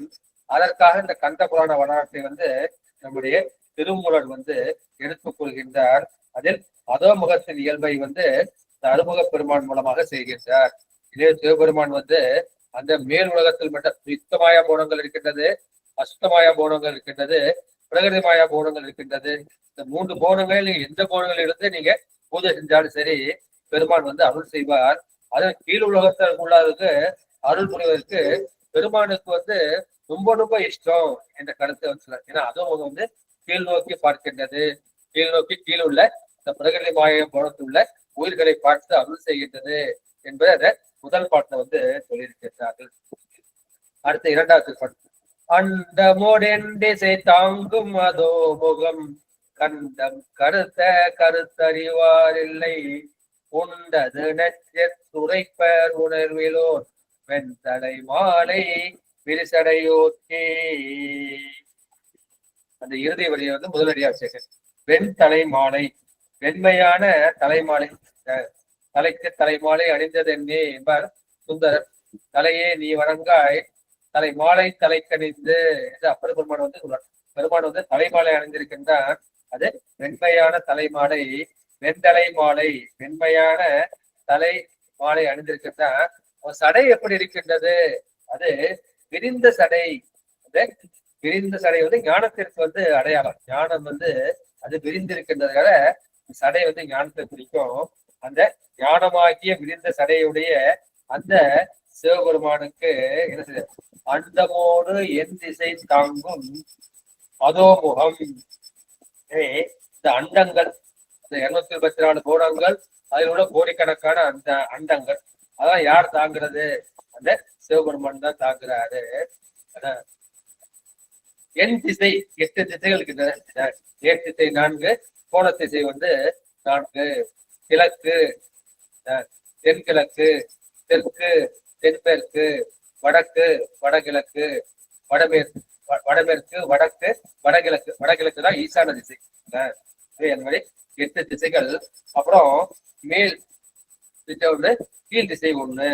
அனுஷ்டானம் மட்டும் என்ன செய்யறோம், இந்த திக்பந்தன்ட்டு இந்த 8 திசைகளுக்கு நம்ம வந்து வணக்கம் வைக்கிறோம். அப்புறம் மேலேயே பிரபலக்காகவும் கீழே வந்து விஷ்ணுக்காகவும் நம்ம வந்து வந்தனம் வைக்கிறோம். திக்வந்தனம்னு சொல்லுவாங்க. இந்த பெருமான் தான் அந்த திசைகளை தாங்குகின்றான், அண்டங்களையும் தாங்குகின்றான், திசைகளும் தாங்குகின்றான். திசைக்கு வந்து திக்கு என்று பெயர் உண்டு. அந்த திக்கு தான் அவனுக்கு ஆடையாக இருக்கின்றது. எனவே அவன் வந்து திகம்பரன் என்று சொல்லப்படுவான். திக்குகளே ஆடையாக இருந்தவன். வந்து அவன் சர்வ வியாபகம், அவனுக்கு ஆடையா எதுவும் போக முடியாது. எனவே திசைகள் தான் அவனுக்கு ஆடையாக இருக்கின்றது என்று அந்த அண்டமோடு என் திசை தாங்கும் மதமுகம். அது என்ன, கண்டம் கருத்த கருத்து அறிவார் இல்லை. கண்டம் பெருமானுடைய அந்த கண்டம் அல்லது கழுத்து வந்து கருத்து பூச்சி. அது வந்து கருத்த காரணத்தை வந்து அறிகின்றவர்கள் வந்து யாரும் இல்லை, கருத்து அறிவார் இல்லை. ஏன் அப்படின்னு சொன்னாங்கன்னா, பெருமான் வந்து நச்சு சாப்பிட்டாயா, அழகான நச்சு சாப்பிட்டான், அதனால கண்டம் கருத்து பூச்சி அந்த மாதிரி சொல்பவர்கள் வந்து உணர்வு இல்லாதவர்கள். அவருக்கு வந்து சிவஞானம் கிடையாது, சிவ அறிவு சிவ உணர்வு வந்து கிடையாது. எனவே அவர்கள் வந்து அந்த புராண கதையை மட்டும்தான் அவர்கள் வந்து பார்க்கின்றார்கள். அவர் உண்டது நஞ்சு, அதனால் வந்து அது கருத்தது என்று சொல்லப்படுகின்றது. உண்மையான காரணம் என்ன, இந்த அதோமுகம் வந்து என்ன செஞ்சோம், இது போய் இந்த பிரகிருதி மாயை வந்து எல்லாத்துக்கும் கீழே இருக்கிற பிரகிருதி மாயை, இந்த பிரகிருதி மாயை நம்ம தொழில்படுத்தணும் இல்லையா, அதனால அவன் விரும்பி மேற்கொண்டது இந்த அதோமுகம். எனவே இந்த பால்கடலை கடந்தது எல்லாம் எங்க இருந்து நடந்தது, அது வந்து இந்த பிரகிருதி மாயை, அசுத்தமாயின் ஒரு பகுதியாகிய இந்த பிரகிருதி மாயை தான். அந்த உலகத்துக்கு வந்த அந்த தீமைகள், அந்த தீமைகள் தான் நன்றாக வந்து சொல்லப்படுகின்றது. அந்த இடையூறுகளை போக்குவதற்காக தான் அவர் வந்து கண்டம் கருத்தார் என்று சொல்லியிருக்கிறார்கள். நம்ம ஏற்கனவே பார்த்தோம், அந்த மூவகை 6 உயிர் வர்க்கம். உயிரில் வந்து 3ஆ பிரிக்கிறோம். ஒன்று ஒரு மலம் மட்டுமுடைய அந்த விஞ்ஞான கலர், 2 மலம் மட்டுமுடைய பரியாய கலர், 3 மலமுடைய அந்த சகலர். இதுதான் மூவகை 6 உயிர் வர்க்கம். அவர்கள் கொஞ்சம் மூவகை 6 உயிர் வர்க்கம், விஞ்ஞான கலர், சகலர், பரியாகலர் 3 பேரு சேர்ந்ததுதான் பார்க்கடல். இந்த உயிர் வர்க்கம் தான் பார்க்கடல். அந்த பார்க்கடல் என்ன செய்யறாங்க, அந்த உயிர் வந்து நல்வினையை செய்து தீவினையை செய்யுது. அந்த நல்வினை தான் தேவர்கள், அப்ப தீவினை வந்து அசுரர்கள். உயிர் வர்க்கம் வந்து பார்க்கடல், நல்வினை வந்து தேவர்கள், தீவினை வந்து அசுரர்கள். எனவே அப்ப என்ன செய்யுதுன்னா, அவர்கள் வந்து அந்த ஆன்ம போதம், தற்போதம் இருக்கு இல்லையா, நான் நான் நான் சொல்லிட்டு இல்லையா, அந்த ஆன்ம போதம் அதுதான் வந்து அந்த மந்திரமலை, அது வேறுமலை. அந்த ஆன்ம போதம் என்று அந்த மந்திரமலையை தூக்கி இந்த பாற்கடல், இந்த 3 வகையான உயிர் வர்க்கமாக அந்த பாற்கடல்ல வந்து இந்த மந்திரமலையை போட்டு நல்வினையாக தேவர்கள் ஒரு பக்கம், தீவினையாகி அந்த அசுரர்கள் ஒரு பக்கம் போட்டு இழுக்கிறாங்க. மனசு வந்து நல்லதுக்கு கெட்டதுக்கு கெட்டதுன்னு அல்லாடுது அந்த கருத்து. எனவே அதை இட்டு அவங்க என்ன பண்றாங்க, அப்ப இது மூலமா கிடைக்கிறது என்ன, அது பாசம் ஞானம் தான் கிடைக்கும். இந்த கடையிறப்ப அப்ப பாச ஞானமாகிய அந்த அமுதம் வந்து திரண்டு வருகின்றது. அது கூட சேர்ந்து என்ன செய்யுது, அந்த 3 பேருக்குமே வந்து ஆணவ மலம் இருக்கு. அந்த ஆணவ மலம் தான் என்ன செய்யுது, அது நஞ்சாக வருகின்றது. அந்த ஆணவ மலத்துக்கு வந்து பல சக்திகள் வந்து இருக்கின்றது. அதில் 7 சக்திகளை வந்து சிறப்பாக வந்து சிவஞான முனிவர் வந்து சொல்கின்றார். அது முக்கியமானது வந்து அஞ்ஞானம். இந்த ஆணவ மலம் வந்து அஞ்ஞானம் அல்லது அறியாமை செய்யக்கூடியது.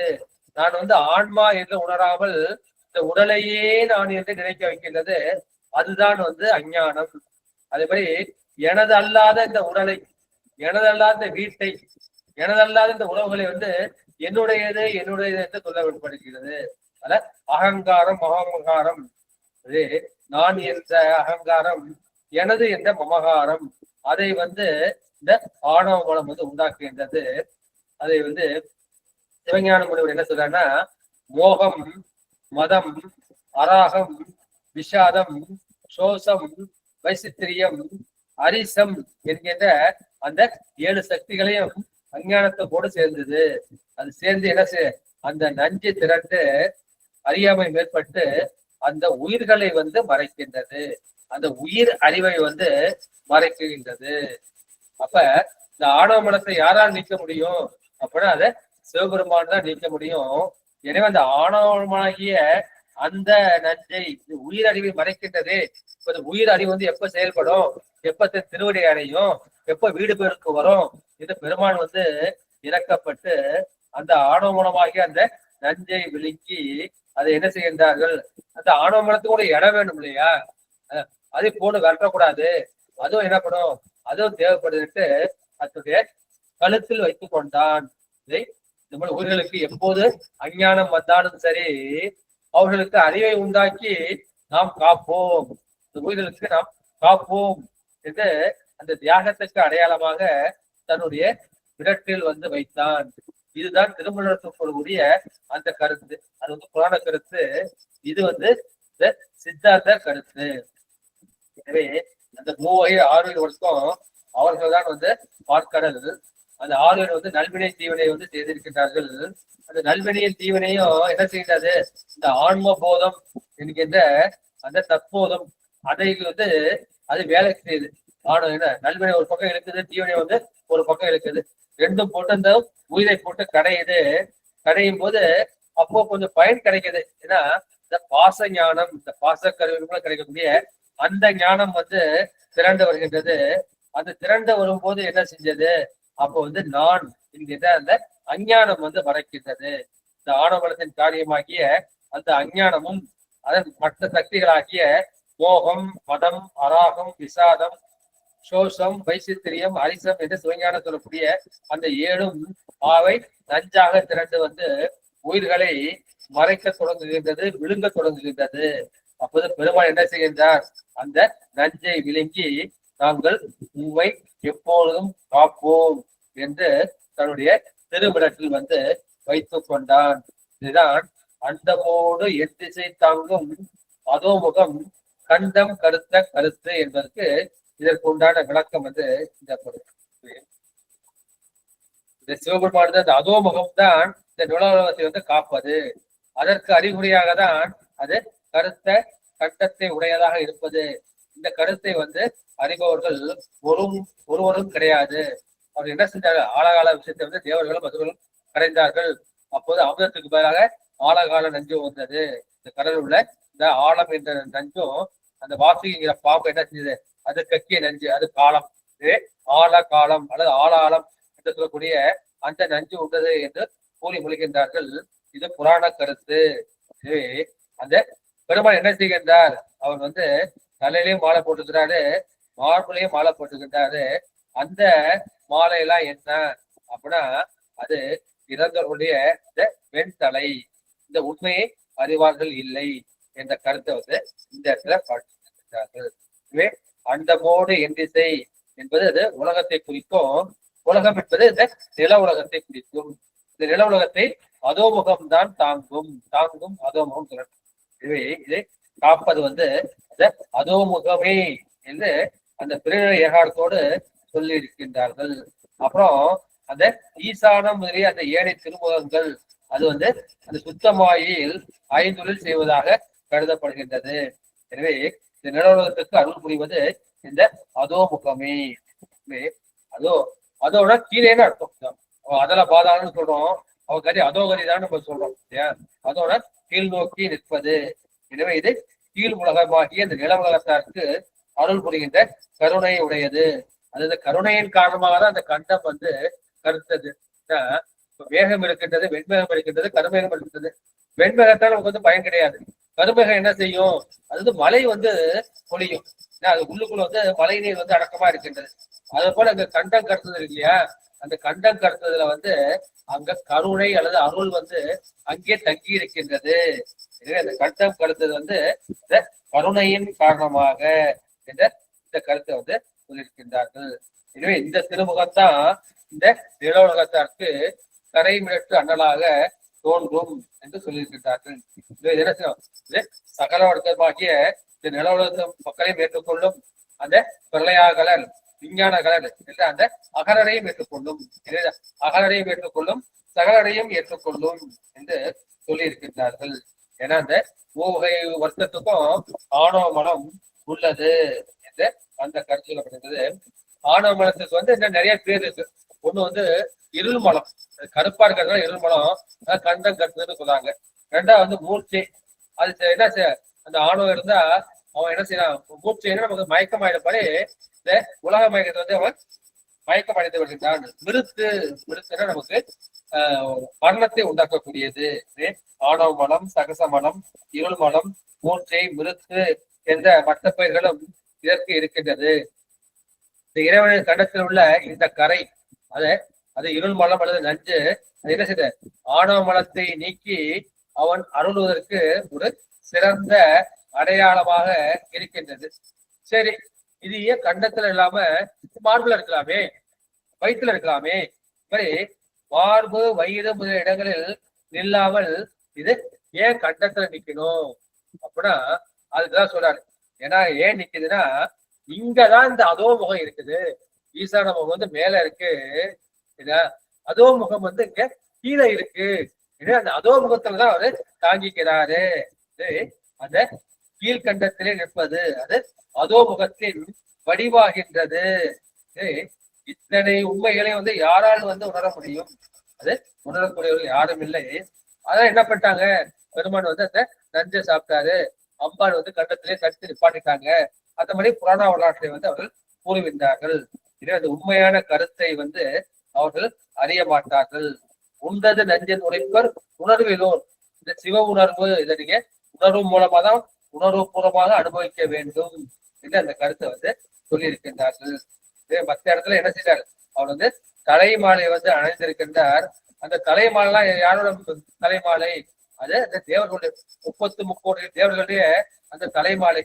ஏன்னா அவன் வந்து அமிர்தம் சாப்பிட்டா சாவ மாட்டான்னு எடுத்துக்கிட்டாங்க. அவர்களுக்கும் இறப்பு உண்டு, அவர்களும் இறக்கக்கூடியவர்கள்தான். அவர்கள் வந்து தேவர்கள் தான், தெய்வம் கிடையாது. ஒரே தெய்வம், ஒப்பற்ற தெய்வம் வந்து அந்த சிவன் தான். அதற்கு அடையாளமாக அந்த வெண்தலையாகிய அந்த மாலையை வந்து பெருமான் தலையிலும் அணிந்திருக்கின்றார், மார்பிலும் அணிந்திருக்கின்றார். இந்த கங்காலும் தோல் மேலே காதலித்தான் காணேடின்னு தோல் மேலே பெருமான் வந்து தாங்கி இருக்கின்றார். எனவே இவர் நந்தியுண்ட வரலாறு என்ன செய்கின்றார்கள், அந்த அனைத்து சகல வர்க்கத்து ஆன்மாவிற்கும் அருள் புரிவதை வந்து குறிக்கும். எனவே பரமசிவன் ஐந்தொழில் செய்யும் போது சுத்தமாயில் தானே செய்வார், அசுத்தமாயில் அனந்தேஸ்வரர் மூலமாக செய்வார். பிரகிருதி மாயில் அந்த அனந்தேஸ்வரர் வழியாக ஸ்ரீகண்ட ருத்ரர் வந்து செய்வார். இதுதான் ஆகமத்தின் முடிவு. ஆனா பெருமான் எங்கே இருக்கின்றார்? சிவபெருமான் இந்த சாதாக்கிய தத்துவத்தில் சதாசிவனாய் நின்று நேராக அருள் புரிகின்றார். அசுத்தமாயிற்கு அந்த சுத்த வித்தியா தத்துவத்தில் காலம், நீதி, கலை, வித்தை, ஆறாக பொருள் மாய் அந்த தத்துவத்திலே வித்தியேஸ்வரராய் இருந்து அது அஷ்ட வித்தியத்து ஒருவர் வந்து அனந்தேஸ்வரர். அந்த அனந்தேஸ்வரர் வாயிலாக ஐந்தொழில் செய்கின்றார். அப்படி பிரகிருதி மாயில வந்து என்ன செய்கின்றார், இவர் வந்து ஸ்ரீகண்டனாய் நின்று அந்த அனந்த தேவரின் வழிகாட்ட இவர் ஸ்ரீகண்டன் உத்தர வாயிலாக ஐந்தொழில் செய்கின்றார் என்று இந்த கருத்து வந்து சொல்லப்பட்டிருக்கின்றது. இந்த மாதிரி 3 பேரா நின்று செஞ்சாலும் அது செய்யறது யாரு? அது சிவபெருமான் தான். பிரம்மன் தான் படைக்கிறாரு. அந்த படைப்பு தொழிலை செய்வது யாருன்னா சிவபெருமான் தான். பிரம்மனால் தானாக வந்து செய்ய முடியாது. அதுக்கு உண்டான அந்த அதிகாரத்தையும் பக்குவத்தையும் சிவபெருமான் தான் வந்து கொடுக்கின்றார். திருமால் தான் காக்கின்றார். அந்த காக்கின்ற உரிமையையும் தகுதியையும் சிவபெருமான் தான் கொடுக்கின்றார். அதே அவர் தான் வந்து திருமாலை வந்து செயல்படுத்த வைக்கின்றார். அதே மாதிரி ருத்ரர் அவர் தான் வந்து ஒடுக்குகின்றார். அவருக்கு வந்து அந்த தொழிலையும் பக்குவத்தையும் கொடுப்பது வந்து சிவபெருமான் தான். மகேஸ்வரர் தான் மறைக்கின்றார். அது வந்து சிவபெருமான் தான் மகேஸ்வரன் மூலம் மறைக்கின்றார். அப்புறம் சதாசிவன் தான் அருள்கின்றார். இந்த சதாசிவத்தையும் அந்த சிவபெருமான் தான் ஆற்றுப்படுத்துகின்றார். யாரு செஞ்சாலும் சரி இந்த ஐந்தொழிலையும் செய்வது வந்து சிவன் தான். அந்த அதிகாரத்தை மட்டும் அவருக்கு வந்து கொடுக்கின்றார் என்று சொல்லி இருக்கின்றார்கள். எனவே அத பெருமான் என்ன செய்கின்றார் அப்படின்னா அந்த சுத்த மாயையில் அவர் தானாக செயல்படுத்துகின்றார். அப்போது அது சாதாக்கிய தத்துவம் அது ஒன்றாக இருக்கின்றது. இப்ப பார்த்தோம் இல்லையா, லய சிவம், போக சிவம், அதிகார சிவம். இப்ப லய சிவம் ரெண்டா இருக்கு. அது சக்தி சிவம் அல்லது நாதம் ரெண்டா இருக்கு. சாதாக்கியம் ஒண்ணுதான். அதுக்கு கீழே அதிகார சிவம் இருக்கு. அது மாகேஸ்வரம், சுத்த வித்தை என்று இரண்டாக இருக்கின்றது. ஏன் அந்த மாதிரி இருக்குன்னா, அந்த மகேஸ்வரம் மேல உள்ள சுத்த மாயில போய் செயல்படும். இந்த சுத்த வித்தை என்ன செய்யும், அது கீழே உள்ள அந்த அசுத்த மாயிலையும் பிரகிருதி மாயிலும் செயல்படும் என்ற கருத்து சொல்லி இருக்கின்றார்கள். அதனால்தான் மகேஸ்வரத்துக்கு கிரியா சக்தி அதிகம், ஞான சக்தி குறைவு. அதே மாதிரி அந்த சுத்த வித்தைக்கு ஞானம் அதிகம். அப்ப என்ன செய்யும், அதிகாரம் அந்த ஞானம் சக்தி அதிகம், கிரியா சக்தி குறையும். இதே பரமசிவனை லய சிவம், போக சிவம், அதிகார சிவம் என்று மூன்றாக பிடிக்கின்றோம். எனவே இந்த அதிகாரம் தூக்கமும் ஸ்தூலம் என்று இரண்டாகப்படும். அது மேல செஞ்சா அது தூக்கும் அதிகாரம், கீழே செஞ்சா அது ஸ்தூல அதிகாரம். இது தூக்கமத்தை தானா செய்யுது, அது கீழே உள்ள ஸ்தூலத்துல அது செய்விக்கின்றது. அந்த மாதிரி சொல்லி இருக்கின்றார்கள். இதுவே அந்த லய தத்துவமும் எப்படி இருக்கு, ரெண்டா இருக்கு. அது ஸ்தூலமா இருக்கிறது சக்தி, தூக்கமா இருக்கிறது சிவம். இது அந்த அபரமுக்தர்கள் என்று அவர்கள் இருக்கின்றார்கள். அவர்களுக்கு அதிகாரமல வாசனை இருக்கின்றது. அந்த அதிகாரமல வாசனை போது அவர்கள் ஸ்தூல லயத்தில் போய் சேர்ந்து, அப்ப ஸ்தூல சக்தியில போய் சேர்ந்து, அப்ப சிவத்துக்குள் போய் லயமாகுவார்கள், ஒடுங்குவார்கள். எனவே அந்த சக்தி தத்துவம் ஸ்தூல லயம் என்று சொல்லப்படும், சிவதத்துவம் தூக்கும லயம் என்றும் சொல்லப்படும்.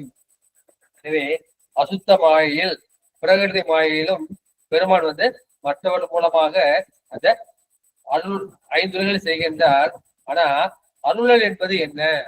இப்ப நமக்கு அருளல் என்ன? நம்ம திருமந்திரத்தை நம்ம படிக்கிறோம், கேட்கிறோம், சிந்திக்கிறோம். இதுதான் நமக்கு அருளல். இது மாதிரிதான் இப்படிப்பட்ட விஷயங்கள்லாம் இருக்குன்னு நமக்கு தெரியுது. இது அபரஞானம், பரஞானம் கிடையாது. இந்த அபரமஞானமாகிய இந்த சிவாகமங்களை நமக்கு அறிவுறுத்துவது என்ற இந்த கருத்து இந்த பாட்டுல சொல்லி இருக்கின்றார்கள்.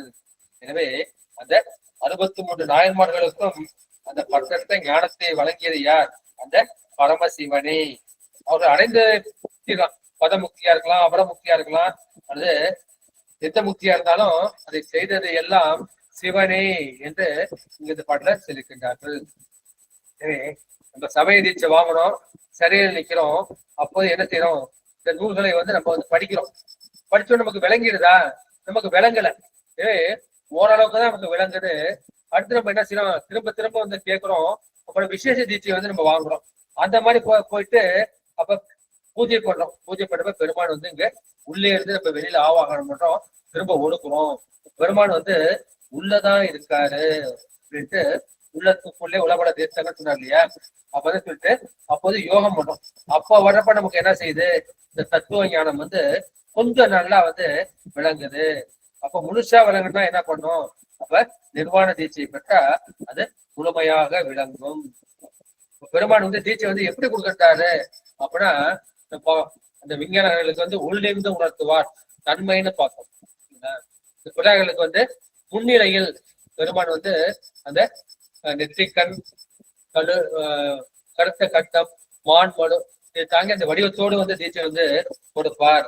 ஆனா சகல வர்க்கத்துக்கு ஆன்மாவுக்கு எப்படி கொடுப்பார்னா, அவர் ஒரு புத்த ஆன்மாவின் மூலமாக செய்வார் என்று சொல்றார். எனவே இந்த புத்த ஆன்மா இருக்கின்றே, அந்த ஆன்மாவை தனக்கு சட்டையாக, மானுட சட்டை தாங்கின்னு வருவார். அது அந்த ஆச்சாருடைய உடம்பு அவருக்கு சட்டை கிடையாது. அந்த ஆச்சாருடைய ஆன்மா இருக்கு இல்லையா, அந்த ஆன்மாதான் சிவபெருமானுக்கு சட்டையாக இருக்கின்றது. இப்ப எனக்கு ஆன்மா இருக்கின்றது, என் ஆன்மாவுக்கு இந்த உடம்பு சட்டையா இருக்கின்றது. இந்த உடம்புக்கு மேல நான் ஒரு சட்டை போட்டிருக்கேன். அது போல சிவபெருமான் அந்த குருநாதர் ஆன்மாவை அதிர்ஷ்டித்து சிவபெருமான் தான் தீட்சை செய்கின்றார் என்ற கருத்துக்காக இந்த பாட்டை வந்து நம்முடைய திருமல பெருமான் எடுத்து கொண்டிருக்கின்றார்கள். இதுதான் அதே சிவஞான சித்தியில வந்து 12ஆம் சூத்திரத்துல 12ஆம் சூத்திரம் எல்லாரும் தெரிஞ்ச கதை. செம்மலல் நோண்டால் திரள் நோட்டா அம்மலம் களி அன்பரோடு மறி மாலநேயம் மலிந்த வேடமும் ஆலயம் தானும் அரணென தொழுவே. மாலநேயம் மலிந்தவர்கள் ஒரு அடியார்கள். அதுதான் வந்து சங்கம வழிபாடு. ஆலயம் தானும், அந்த ஆலயத்திலிருந்து லிங்க வழிபாடு. இதை உணர்த்தக்கூடியவர் குரு. எனவே குரு லிங்க சங்கம் வழிபாடு சொல்லியிருப்பாரு. எனவே அந்த 12ஆம் சூத்திரத்துல 4வது பாட்டு, திருக்கோயிலுக்கும் திருமேனி தன்னை சிவன் எனவே கண்டவருக்கு சிவன் உறைவன் அங்கே. இந்த சிவன் திருக்கோயில வந்து இந்த லிங்க திருமேனியை நீ எப்படி பார்க்கணும்? அதை சிவன் எனவே பார்க்கணும். பெருமாள் எங்க இருக்கின்றான்? அவன் அண்டம் கடந்த பொருள், அளவில்லதோர் ஆனந்த வெள்ள பொருள், பண்டும் இன்றும் என்றும் உள்ள பொருள்.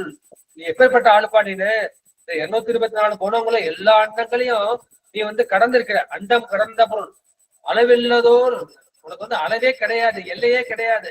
ஆனந்த வெள்ளப்பொருள், நீ என்ன இல்லைன்னு ஆனந்த வாரி வாரி வழங்குற, வெள்ள மாதிரி வழங்குற ஆனந்த வெள்ளப்பொருள். நீ என்ன சார்? பண்டும் இன்றும் என்றும் உள்ள பொருள். நீ அன்னைக்கு இருந்த, இன்னைக்கு இருக்க, என்னைக்குன்னு இருப்ப.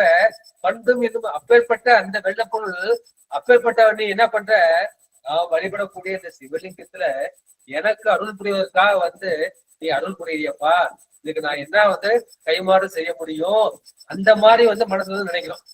ஏதோ லிங்கத்தை கொடுத்தாங்க, அது என்ன செய்யலாம்? பால், நெய்ய, தயிர் இதை போட்டு அபிஷேகம் பண்ணி பூஜை முடிச்சுட்டேன். ஆனா அவங்களுக்கு சிவ உணர்வு வந்து வராது. இந்த உணர்வு வரணும். எல்லாவற்றையும் கடந்து இருக்கின்ற பெருமான் வந்து அன்பின் காரணமாக, கருணையின் காரணமாக நான் வழிபடக்கூடிய அந்த லிங்கத்துல வந்து எனக்கு அருள் செய்கின்றான். கோயிலிருந்து எல்லா ஊர்களுக்கும் வந்து அவன் அருள் செய்கின்றான். இதுதான் திருக்கோயில் உள்ளிருக்கும் திருமேனி தன்னை சிவன் எனவே கண்டவருக்கு சிவன் உறைவன் அங்கே. அது உருக்கோழி மந்திரத்தால் இறைவனையும் அவருக்கும். சரி, எனக்கு வந்து இதெல்லாம் வேண்டாம் ஐயா, கூட மந்திரம் கொடுத்துருக்காரு. அந்த மந்திரம் மூலமாவே நான் ஜபம் பண்ணி 1008, 108, 1,08,8 அது மாதிரி கோடி ஜபம் அது மாதிரி பண்ணி நான் வந்து அவனை அடைவேன் என்று நினைக்க அவர்களுக்கும். உலன் எங்கும் இளன் எங்கும். பெருமானத்தை எங்கே இருக்கா ஐயா? அவர் இங்க கிடையாதுயா. அதே உலன் எங்கும் இளன் இங்கும் என்பார்க்கும் விருப்பாய வடிவாகி. உனக்கு எந்த வடிவம் வந்து பிடிக்கும்? எனக்கு வந்து சிவன் பிடிக்காதியா, இந்த திருமலை தான் பிடிக்கும். சரி, திருமலை வடிவா. இந்த பிள்ளையார் தான் பிடிக்கும், பிள்ளையார் வடிவத்துலவா. விருப்பாய வடிவாகி இந்தனத்தின் எரி போல. இந்தனம் வந்து விறகை குறிக்கும். அந்த விறகுல எரி இருப்பது போல மந்திரத்தில் அது வந்து உதிக்கும். பெருமான் வந்து மந்திர ஜபம் 4 கோடி சிவனம் பண்ணா பெருமான் வந்து காட்சி கொடுப்பார்னு அப்பர் பெருமான் வந்து சொல்லியிருக்கின்றார். மந்திரத்தில் வந்து உதித்தும் மிகும் சுரபிக்கு எங்கும். சுரபினா பசுமாட்டை குடிக்கும். அது உருக்கான ஒண்ணாத பால். அந்த பால் வந்து உடம்பு முழுக்க இருக்குது. ஆனா உடம்புல குத்தி பார்த்தா ரத்தம் தான் வரும். பால் வந்து அந்த இடத்துல வராது. அந்த ஒண்ணாத பால் முளைப்பால் வெம்மி ஒழுகுவது போல் வெளிப்பட்டு அருள்வன். அவன் வந்து அந்த பசு மடியில எப்படி பால் வருதோ அது போல இந்த கோயில்ல பெருமான் வந்து இந்த லிங்கத்துல அடியவர்கள் பொறுத்து வெளிப்பட்டு அருள்வான் அன்பர்க்கே என்று சொல்லியிருக்கின்றார்கள். எனவே சிவபெருமான் இந்த கீழ் உலகமாகிய நில உலகத்தில் உள்ளவர்களுக்கு அதமுகத்தின் மூலமாக அருள் புரிகின்றான் என்பதுதான் 2வது பாட்டோட திரண்ட கருத்து. மற்றதுக்கு சரி, பெருமான் வந்து இந்த நில உலகத்தில் உள்ளவர்களுக்கு அதமுகத்தின் மூலமாக அருள் புரிகின்றான். அந்த 2வது பாட்டை வந்து நம்ம நிறைவு செய்கின்றோம். அடுத்து 3வது திருப்பாடு. செய்தான் அறியும் செழுங்கடல் வட்டத்து பொய்யே உரைத்து புகழும் மனிதர்கள் மெய்யே உரைக்கிளவ் விண்ணோர் தள செய்வன் மைதான் விலங்கு மணிமிடக்கோணி.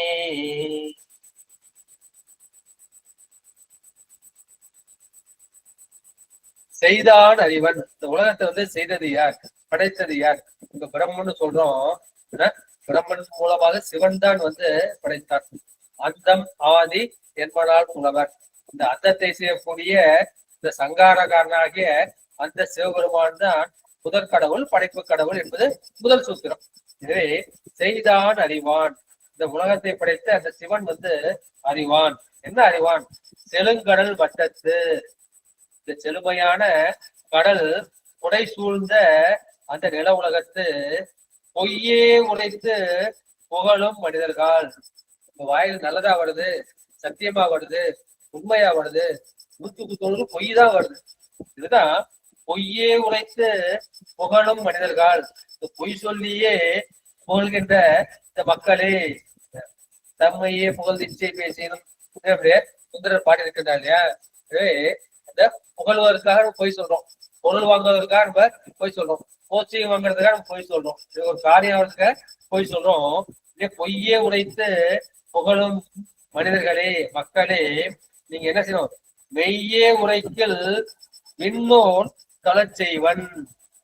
உண்மையை சொன்னா என்ன செய்யணும், நான் உண்மையை சொல்றேன், அது என்ன அந்த விண்ணோர்களும் வந்து என்ன செய்யலாம், எங்க வருவாங்க வந்து உன்னை வந்து வணங்குவார்கள். அந்த விண்ணோர்களும் உங்களை வந்து வணங்குமாறு அவன் உரைப்பான். எப்ப, அது மெய்யே உரைக்கில், வந்து சத்தியம் மட்டும் பேசுவீங்க அப்படின்னா பெருமான் என்ன செய்வார், தத்துப்பொருளாகிய சிவம் வந்து அந்த விண்ணூர்களையும் இந்த திருமால் பிரம்மன் இந்திரன் அவர்களும் வந்து உங்களை வணங்க செய்வான். ஏன்னா அந்த தேவர்கள்லாம் சித்து பிறக்கின்றவர்கள், அவர்களை வந்து தெய்வமாக முதற்கடவுளாக நீங்க பொய்யாக புகழ்ந்து வீணாக காலத்தை நீங்கள் கழிக்க வேண்டாம். நீங்க வந்து அந்த தேவர்கள் வணங்கக்கூடிய தேவனாக சிவனாக உங்களை மாற்றுவான். அதற்கு என்ன காரணம், அதற்கு கருணையே உடையமாகிய அந்த அதோ முகம்தான் காரணம் என்று இந்த கருத்து மூணாவது பாட்டு சொல்லப்படுகிறார்கள். இன்னொரு கருத்து என்ன சொல்றாங்கன்னா, செய்தான் அறியும் செலுங்கடல் வட்டத்து. செய்தான்ங்கிறது படைப்பு கடவுளாக அந்த பிரம்மதேவன் அது செய்து செலுங்கடல் வட்டத்து அண்டம் எனப்படக்கூடிய அந்த நிலவட்டத்திற்கு நின்று கொண்டு என்ன செய்த பொய்யே உரைத்து அந்த அறியாமை காரணமாக வேறு வேறு தேவர்களை முதற்கடவுள் என்று சொல்லிக் கொண்டாடுகிறார்கள் இந்த மனிதர்கள். அதுக்கு என்ன காரணம், அவருடைய அறியாமை தான் காரணம். பெருமான் என்ன செய்வார், அவர் வந்து அந்த அறியாமையை நீக்குவார். அதற்காக அவர் வந்து செய்வார், கரை மிரட்டு அனலாக மைதாழ்ந்து இலங்கு மணி மிரட்டாக. அந்த பெருமானுக்கு வந்து நீலகண்டமாக நீல மணியாக இருக்கின்றது. அது யாருக்கு அடையாளம், ஸ்ரீகண்டத்திற்கு வந்து அடையாளம்.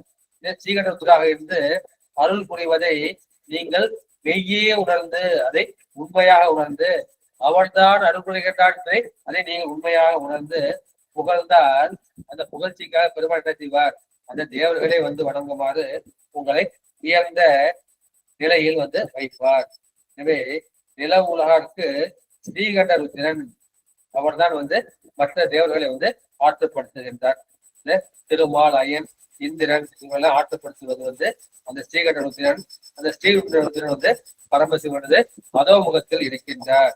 இதுதான் வந்து சித்தியர்கள் யாதொரு தெய்வம் கொண்டு அத்தெய்வமாகி அங்கே மாதொரு பாகனாதான் வராது. மாது என்பது பெருமானுடைய அருள் சக்தியை குறிக்கும். இதே பெருமான் வந்து அருள் சக்தியோடு வந்து நீங்க எந்த தெய்வத்தை வழிபட்டாலும் சரி, அந்த தெய்வம் வந்து உங்களுக்கு வரம் கொடுக்கும், நீங்க கேட்ட வரலாம் கொடுக்கும். ஆனா அது கொடுத்தது யாரு, உண்மையா வந்து அந்த சிவபெருமான் தான். அவன் தான் உண்மையான கடவுள், அவன் தான் மெயின் கடவுள். அவனுடைய புகழ் தான் பொருள் சேர் புகழ். இந்த பொருள் சேர் புகழை வந்து நீங்க செய்ய வேண்டும். எனவே இந்த அதோ முகம்தான் கண்டங்கருத்து ஸ்ரீகண்டனாக நின்றது சொல்லியிருக்கிறார்கள். இதான் வந்து 4ஆம் திருமுறையில வந்து 112வது பதிகத்துல 5வது பாட்டுல வந்து அப்ப தொழப்படும் தேவர்தம் மால் தொழுவிக்கும் தன் தொண்டரையே. சிவபெருமான் தன் தொண்டர்கள் என்ன சொல்லலாம், அவர்கள் கொள்கின்ற அந்த தேவர்கள் எல்லாம் வந்து அந்த அடியார்கள் வந்து தொழுவிக்க வைப்பான் என்ற கருத்தை வந்து விண்ணோர்கள் கொலை செய்வார்கள் என்ற கருத்தை வந்து அப்பர் பெருமானும் 4ஆம் திருமுறையில் வந்து சொல்லியிருக்கின்றார். அடுத்து வந்து 4வது திருப்படம். நந்தி எழுந்து நடுவுற ஓங்கிய செந்தி கடந்து சிவனட நிற்கும் முந்தி கடந்தங்கு உலகம் படம் வரும் அந்தி இறைவன் அதோ முகமாமே.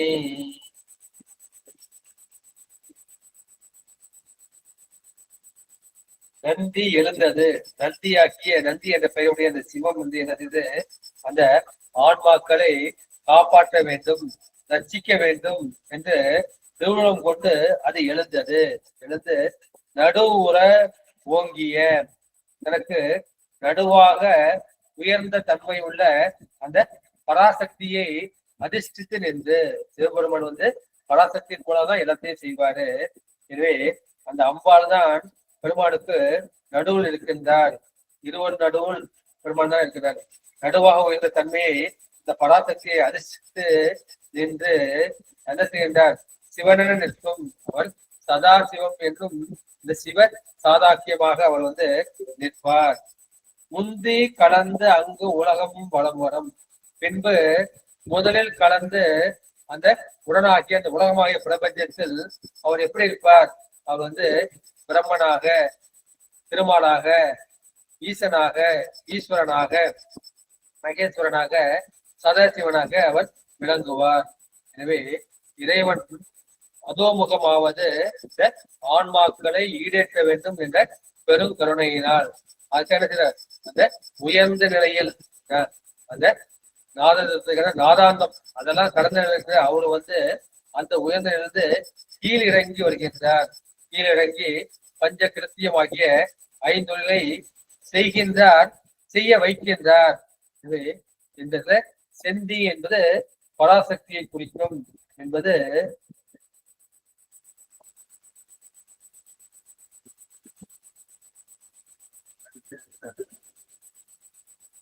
இதுக்கு இன்னொரு கருத்து வந்து என்ன சொல்றாரு? சிவபெருமானுடைய அந்த அதோ முகம் இருக்கு இல்லையா, இந்த அதோ முகத்துல வந்து என்ன செய்கின்றார்கள்? அது வீட்டுல வந்து அந்தர்கள் 3 தீகள் வளர்ப்பாங்க. ஒண்ணு வந்து அது வடவாக்கினி என்கின்ற அந்த வட திசை தீ, அதை வந்து ஆகவனியம்னு சொல்லுவாங்க. வடவாக்கினா அது கடல்ல இருக்கும். எனவே அந்த வட திசை தீயாகிய ஆகவனியம், அப்புறம் தெற்குல வந்து அக்னி வைப்பாங்க. அது வந்து தென் திசை தீ, அதை தட்சிணாக்கினி. தட்சிணம்னா தெற்கு நோக்கி, இப்ப தட்சிணாபுரத்தை தெற்கு நோக்கி பாக்குறாரு இல்லையா. எனவே தட்சிணாக்கினி வந்து தெற்கு பார்த்தது, வடக்கு பார்த்தது ஆகவனியம். அந்த ரெண்டுக்கு நடுவுல எங்கன்னா கார்கபத்தியம் என்கின்ற இல்லத்தி. எனவே வட திசை தீ வந்து ஆகவனியம், தென் திசை தீ வந்து தட்சிணாக்கினி. ரெண்டுக்கும் நடுவுல உள்ள தீ வந்து அது கார்கபத்தியம் என்கின்ற அந்த தீல யாரு நிற்கிறாங்கன்னா சிவபெருமான் தான் வந்து சிவாக்கினியாக எந்த காரியம் செய்கின்றார். அவர் என்ன செய்கின்றார்? அந்த நடுவில் இருக்கின்ற அந்த கார்கபத்தியர் 2 தீயிலும் சென்று கலந்து அவர் உலகம் முழுவையும் காக்கின்றார். இதை உலகத்தில் உள்ளவர்கள் நன்மைப்பட வேண்டும் என்றுதான் அறிஞர்கள் வந்து அந்த முத்தியை என்று வளர்க்கின்றார்கள். அது நடுவில் எடுப்பது அந்த செந்தியாகிய கார்கபத்தியம் என்ற கருத்தை வந்து நம்முடைய அருணை வடிவல் வந்து முன்வைக்கின்றார். எனவே இந்த நிலவரத்துல இருக்கோம், வீட்டுல இருக்கோம், இந்த இல்லத்துல வச்சு நம்ம வந்து என்ன செய்யறோம்? தீ வளர்த்து வழிபாடு செய்யறோம். அதே மாதிரி கோயிலையும் நம்ம வந்து வேறு வழிபாடு செய்யறோம். அங்கெல்லாம் வழிபாடு செய்யறப்ப யார் அருள் செய்கின்றார்கள் அப்படின்னா அந்த அதோ முகமாகிய அந்த முகம்தான் என்று சொல்லி இருக்கின்றார்கள். என்னமா அதான் நம்முடைய மாணிக்க சொல்றது. இங்கு நம் இல்லங்கள் தோறும் எழுந்தருளி செங்கமல பொற்பாதம் தந்தருளும் சேவகனை வந்து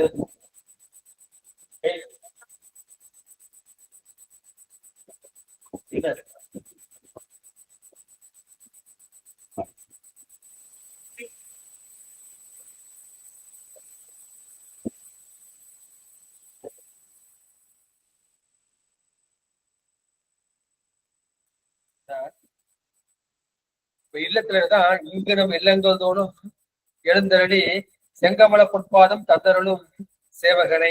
இது வந்து திருவம்பாவில 8வது 14வது பாட்டு. அப்புறம் திருப்பள்ளி எழுத்தோடு என் அடியார் பழம்பொருள் தோறும் எழுந்து அருளிய பலனே. இந்த அடியார்கள் இல்லங்கள்லாம் பெருமான் தான் இந்த அக்னி வடிவத்தில் எழுந்தருள் இருக்கின்றார், அருள் பொழிவதற்காக அவர் வருகின்றார் என்ற அந்த கருத்தை வந்து சொல்லி இருக்கின்றார்கள். எனவே இந்த குறியை வந்து அந்தனர்களும் ஆச்சாரியர்களும் எப்படி செய்வாங்க? அதை நித்திய ஆக்கினியாக வழிபடுவார்கள். மற்றவர்கள் ஆன்மார்த்த லிங்கமாக வழிபடுவார்கள். செந்தி என்பதை செந்தி என்று குறுகி நின்றது. அதை நடுவுற ஓங்கிய செந்தி என்று சொன்னார். அது உந்தி கலந்து அங்கு உலகம் வளர்ந்தரும். அப்ப என்ன செய்யும்? அது உந்தினா இந்த நம்முடைய மணிப்புலகத்தை வந்து குறிக்கும். மணிப்புலகத்தை என்ன செய்யும்? அங்க இதயத்துக்கு வந்து வரும். இதயத்தை தான் நம்ம என்ன பண்றோம்? அதை வந்து நம்ம அந்த 8 தாமரை வழியில வழிபடுறோம் இல்லையா, அட்ட புஷ்பம்னு சொல்றோம், அகத்தாமரைன்னு சொல்றோம். இந்த அகத்தாமரை வந்து 8 இதழ்களை உடையது. அந்த 8 இதுல வச்சு நம்ம வந்து வழிபாடு செய்யறோம். அங்கேருந்து வழிபாடு நம்ம செய்யறோம். இது வந்து அகபூஜையில வந்து செய்யறோம். அந்த அக்னி எங்க இருக்கின்றது?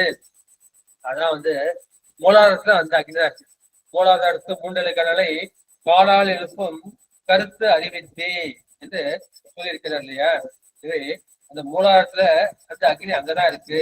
இந்த சிவபெருமான் தான் அந்த அக்னி. இது உங்க மூலாதாரத்துல சுவாதிஷ்டானம், மணிப்புரகம், மனாகதம், விசுத்தி ஆகிய சகசாரம் இது வந்து பொன்தீயாக அது செய்யப்படுகின்றது. எனவே அந்த கிரியை என்கின்ற அந்த பூஜை செய்யக்கூடிய அந்த வழிபாட்டிலும் சரி, அக வழிபாட்டிலும் சரி, அப்புறம் யோகிகள் சொல்லக்கூடிய அந்த யோக பாவனையிலும் சரி, அந்த அக்னி தான், இந்த அக்னியாகிய சிவன் தான். சிவன் வந்து தீ வடிவன் இல்லையா, செந்தி வண்ணன் இல்லையா, அவன் தான் வந்து வழிபடப்படுகின்றான் என்று இந்த காட்டுல வந்து சொன்னாரு. அப்புறம் இந்த உலகமாக வளம் வந்தது யார்? உலகம் வளப்படுறது நம்முடைய அறுமுக பெருமான் தான். அவர் தான் மயிலாகிய பிரணவத்தின் மீது வந்து வளம் வந்தார். அந்த அறுமுக கடவுள் வந்து உலகத்தை எல்லாம் ஒரு நொடியில் வந்து வளம் வந்தார். அந்த பெருமான் எப்படி அந்தி இறைவன், அவன் அந்தி செவ்வானம் போன்ற சிவந்த நிறமுடைய பெருமான். அவனை வந்து நீங்க என்ன செய்யணும்?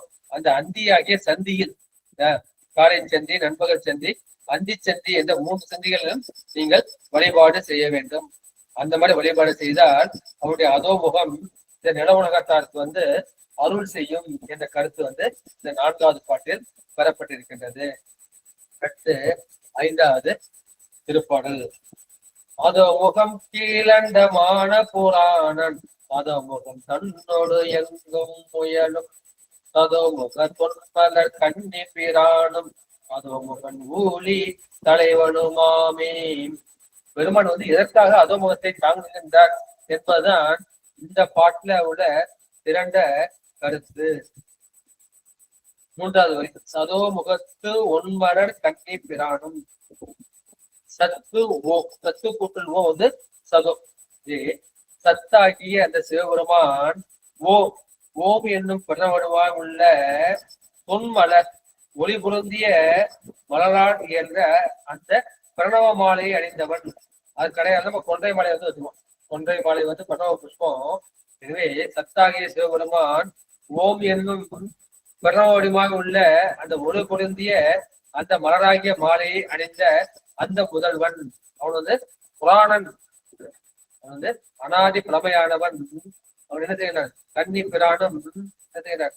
அவன் அதோமுகமுடையனாகி, கன்னி பிரானும் அதோமுகன், அவன் அதோமுகத்தை உடையவனாகி ஊழித்தலைவனும் ஆவான்.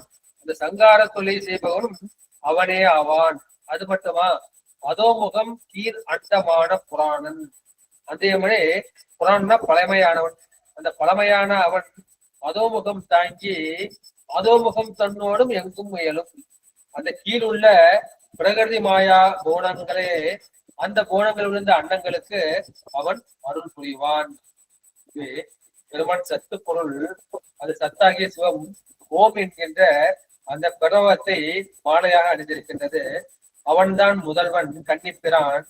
அவன் அதோமுகமுடையவனாகி அந்த என்ன செய்வான்? கூலித்தலைவனாக இருப்பான். அவனே அதோமுகம் தாங்கி கீழே உள்ள பிரகிருதி மாயா போனத்தில் உள்ள அண்டங்களுக்கு அவன் அருள் புரிவான். பெருமான் வந்து பிரணவ சுரபியாக இருக்கின்றான். அவன் வந்து அந்த சுத்தமாயின் மேல்பாகம் வந்து சுத்தமாயை, அப்புறம் கீழ்ப்பாகம் வந்து அசுத்தமாயி. அந்த அசுத்தமாயின் கீழ் உள்ள பகுதி வந்து அது எப்படி இருக்கும்? அது பிரகிருதி மாயை. சுத்தமாயி, அசுத்தமாயி, பிரகிருதி மாயை. இந்த 3க்கும் அவர் தான் அருள் புரிவார். அவர் அதோமுகமாக அருள் புரிவதற்கு இந்த கீழே உள்ளவருக்கு தான் காரணம். கீழே உள்ள நில உலகத்தை தான் அவருக்கு அதிகமாக அருள் புரிகின்றார் என்ற கருத்து வந்து இந்த பாட்டுல வந்து சொல்லப்பட்டிருக்கின்றது. இந்த புராணன் என்ற கருத்து வந்து நீங்க வந்து பல பாட்டுல வந்து நம்ம வந்து பார்க்கலாம். எனவே அதோ முகத்தால் அதோ மாயை என்பது என்ன? அதோ மாயினா அந்த மேலே உள்ளது சுத்தமாயை, கீழே உள்ளது அது வந்து அசுத்தமாய். அந்த அசுத்தமாயின் காரியங்களாகிய அந்த அசுத்தமாய பிரகடமாயின் காரியங்களாக அந்த அண்டங்களில் நிறைந்து நிற்கும் இந்த புராணன், இந்த பழையோனாகிய முன்னை பழம்பொருளுக்கும் முன்னை பழம்பொருளாகிய அந்த சிவபெருமான் அந்த அதோமுகத்தோடு எங்கும் பொருந்து என்று செயல்படுவான். இந்த அதோமுகம் வந்து 5 முகத்தோடு சேர்ந்து செயலாற்றும். ஏன்னா அப்ப அதுக்கு இன்னொரு பொருள் என்ன சொல்றேன்னா, சதோமுக தொன்மலர் கன்னிபுராணம். இது தாமரை மலர் மாலை அடைந்தவன் வந்து அந்த பிரம்மதேவன். அந்த பிரம்மதேவன் மூலமாக படைப்பதும் அந்த சிவபெருமான் தான்.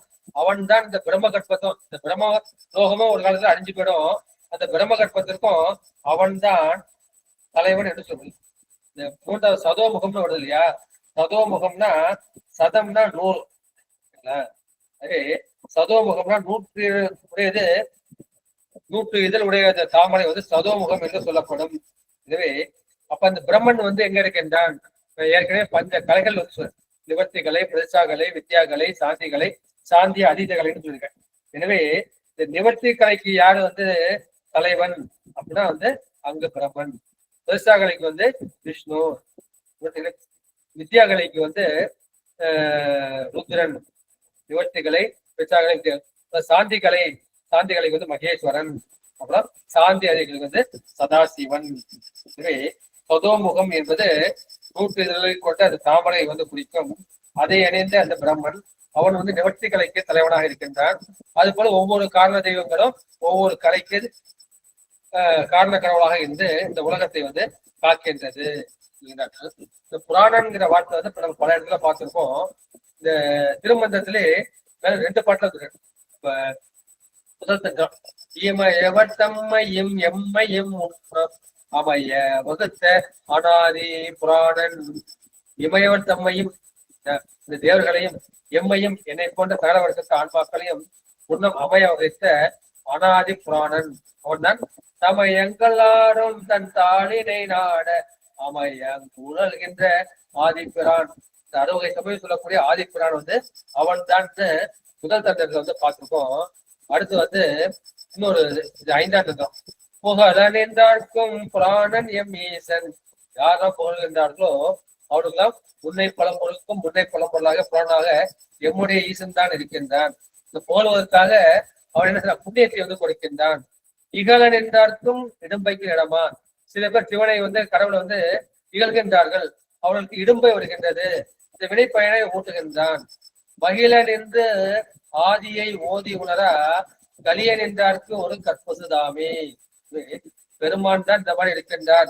என்ன செய்யற, கோயிலுக்கு போற, கோயிலுக்கு போய் ஒரு கருங்கல் தான் லிங்கமா இருக்கு அப்படின்னு நினைச்சு வழிபட்டுனா அப்ப என்ன செய்யும், ஒரு கல்பசு வந்து உனக்கு பால் கொடுக்குமா? அது பால் கொடுக்காது. எனவே நீ கோயில் போற, வழிபாடுலாம் பண்ற, ஆனா அந்த லிங்கத்துல சிவபெருமான் இருக்கான்னு உனக்கு உணரல. உணராம ஒரு வழிபாடு மாதிரி செஞ்சுட்டு வர மெக்கானிக்கலா செஞ்சீங்கன்னா அதை கல்பசு போல உனக்கு வந்து பயன் கிடைக்காது. உண்மையான பசு வேணா என்ன பண்ணோம், இது வந்து அந்த உண்மையை வந்து உணர வேண்டும். 5 முகங்களின் உண்மையை வந்து உணர வேண்டும் என்று அந்த பாட்டை வந்து சொல்லியிருக்கின்றார்கள். அடுத்து நிறைவாகி 6வது பாட்டு. அத முகமாமலராயது கேளும் அத முகத்தால் ஒரு நூறாய் விரிந்து அதோ முகமாகிய அந்த சக்தி அதோ முகமாகி அமர்ந்திருந்தானே.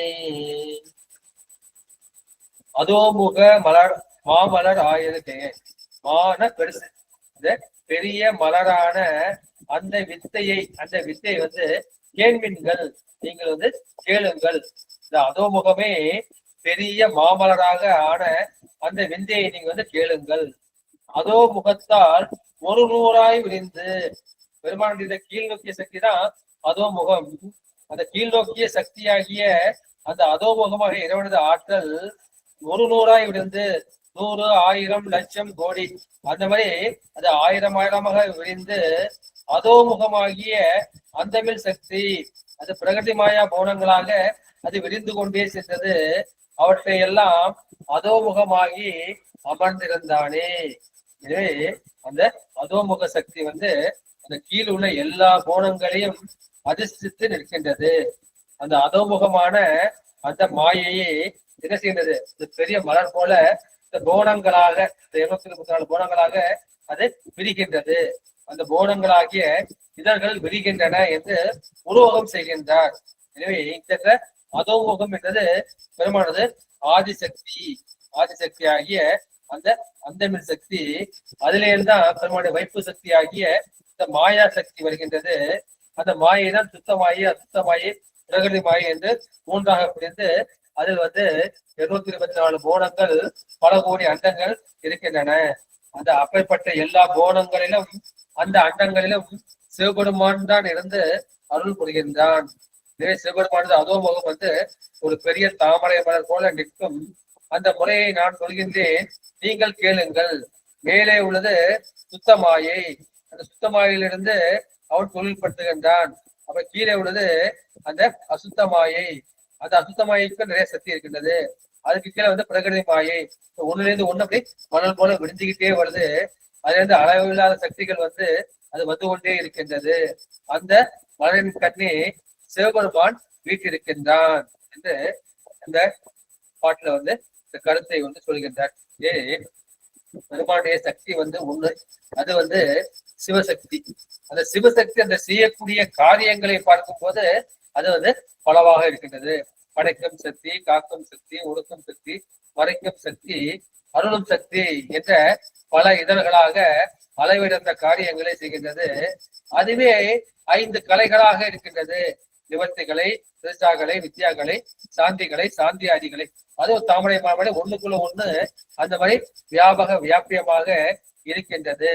இந்த எல்லா காரியமும் யார் செய்கிறார்? அது சக்திமானாக்கி இந்த சிவன் தன் சக்தியின் மூலமாக செய்கின்றான். அவன்தான் அந்த அதோமுகமாக இருந்து நமக்கு அருள் செய்கின்றான். எனவே இந்த எல்லா மாயைகளும் அது பெருமானுடைய அந்த அதோமுகமாகிய அந்த சக்தி தான் அது எல்லா செயல்களையும் மறைந்து நின்று காரியங்களை செய்கின்றது என்ற கருத்தை சொல்லி இன்றைய திருமண சின்னையை நிறைவு செய்கின்றேன். வாழ்க அந்தனர் வானவராணினம் வீழ்க தன் போன வேந்தனும் ஓங்குக ஆள்க தீயதெல்லாம் அரணாமமே சூழ்க வையகமும் துயர் தீர்கவே. வான்முகில் வளாது வைக வழிவளம் சுரக்க மன்னன் கோன்முறை அரசைய குறைவிலாது வாழ்க. நான்முறை அறங்கள் ஓங்க நட்டமும் பேரை வல்க. மேன்மைகள் செய்வ நீதி விளங்குக உலகம் எல்லாம். ஆறில் கடந்தோடு வாழ்க அனுபவம் வாழ்க வெற்பை பொழுதை தடிவேல் வாழ்க. உக்குடம் வாழ்க செவ்வேல் ஏரிய மங்கை வாழ்க. ஞானிதன் நடந்து வாழ்க. மாறிலா வள்ளி வாழ்க. வாழ்க சீரடியார் எல்லாம். சிறுபாதங்களை வழங்கி இந்த திருமண சிந்தனை நிறைவு செய்கின்றேன். நன்றி, வணக்கம். சிவாயிரவர் திருச்சிதம்பரம், நிலையம்பரம், திருச்சபேசா சிவசிதம்பரம், சிவசுப்பிரமணியம், சிவசுப்பிரமணியம், சிவசுப்பிரமணியம். அறியாத மக்கள் தங்கள் கருத்துக்களை பதிவு செய்யலாம், ஐயங்களை கேட்கலாம்.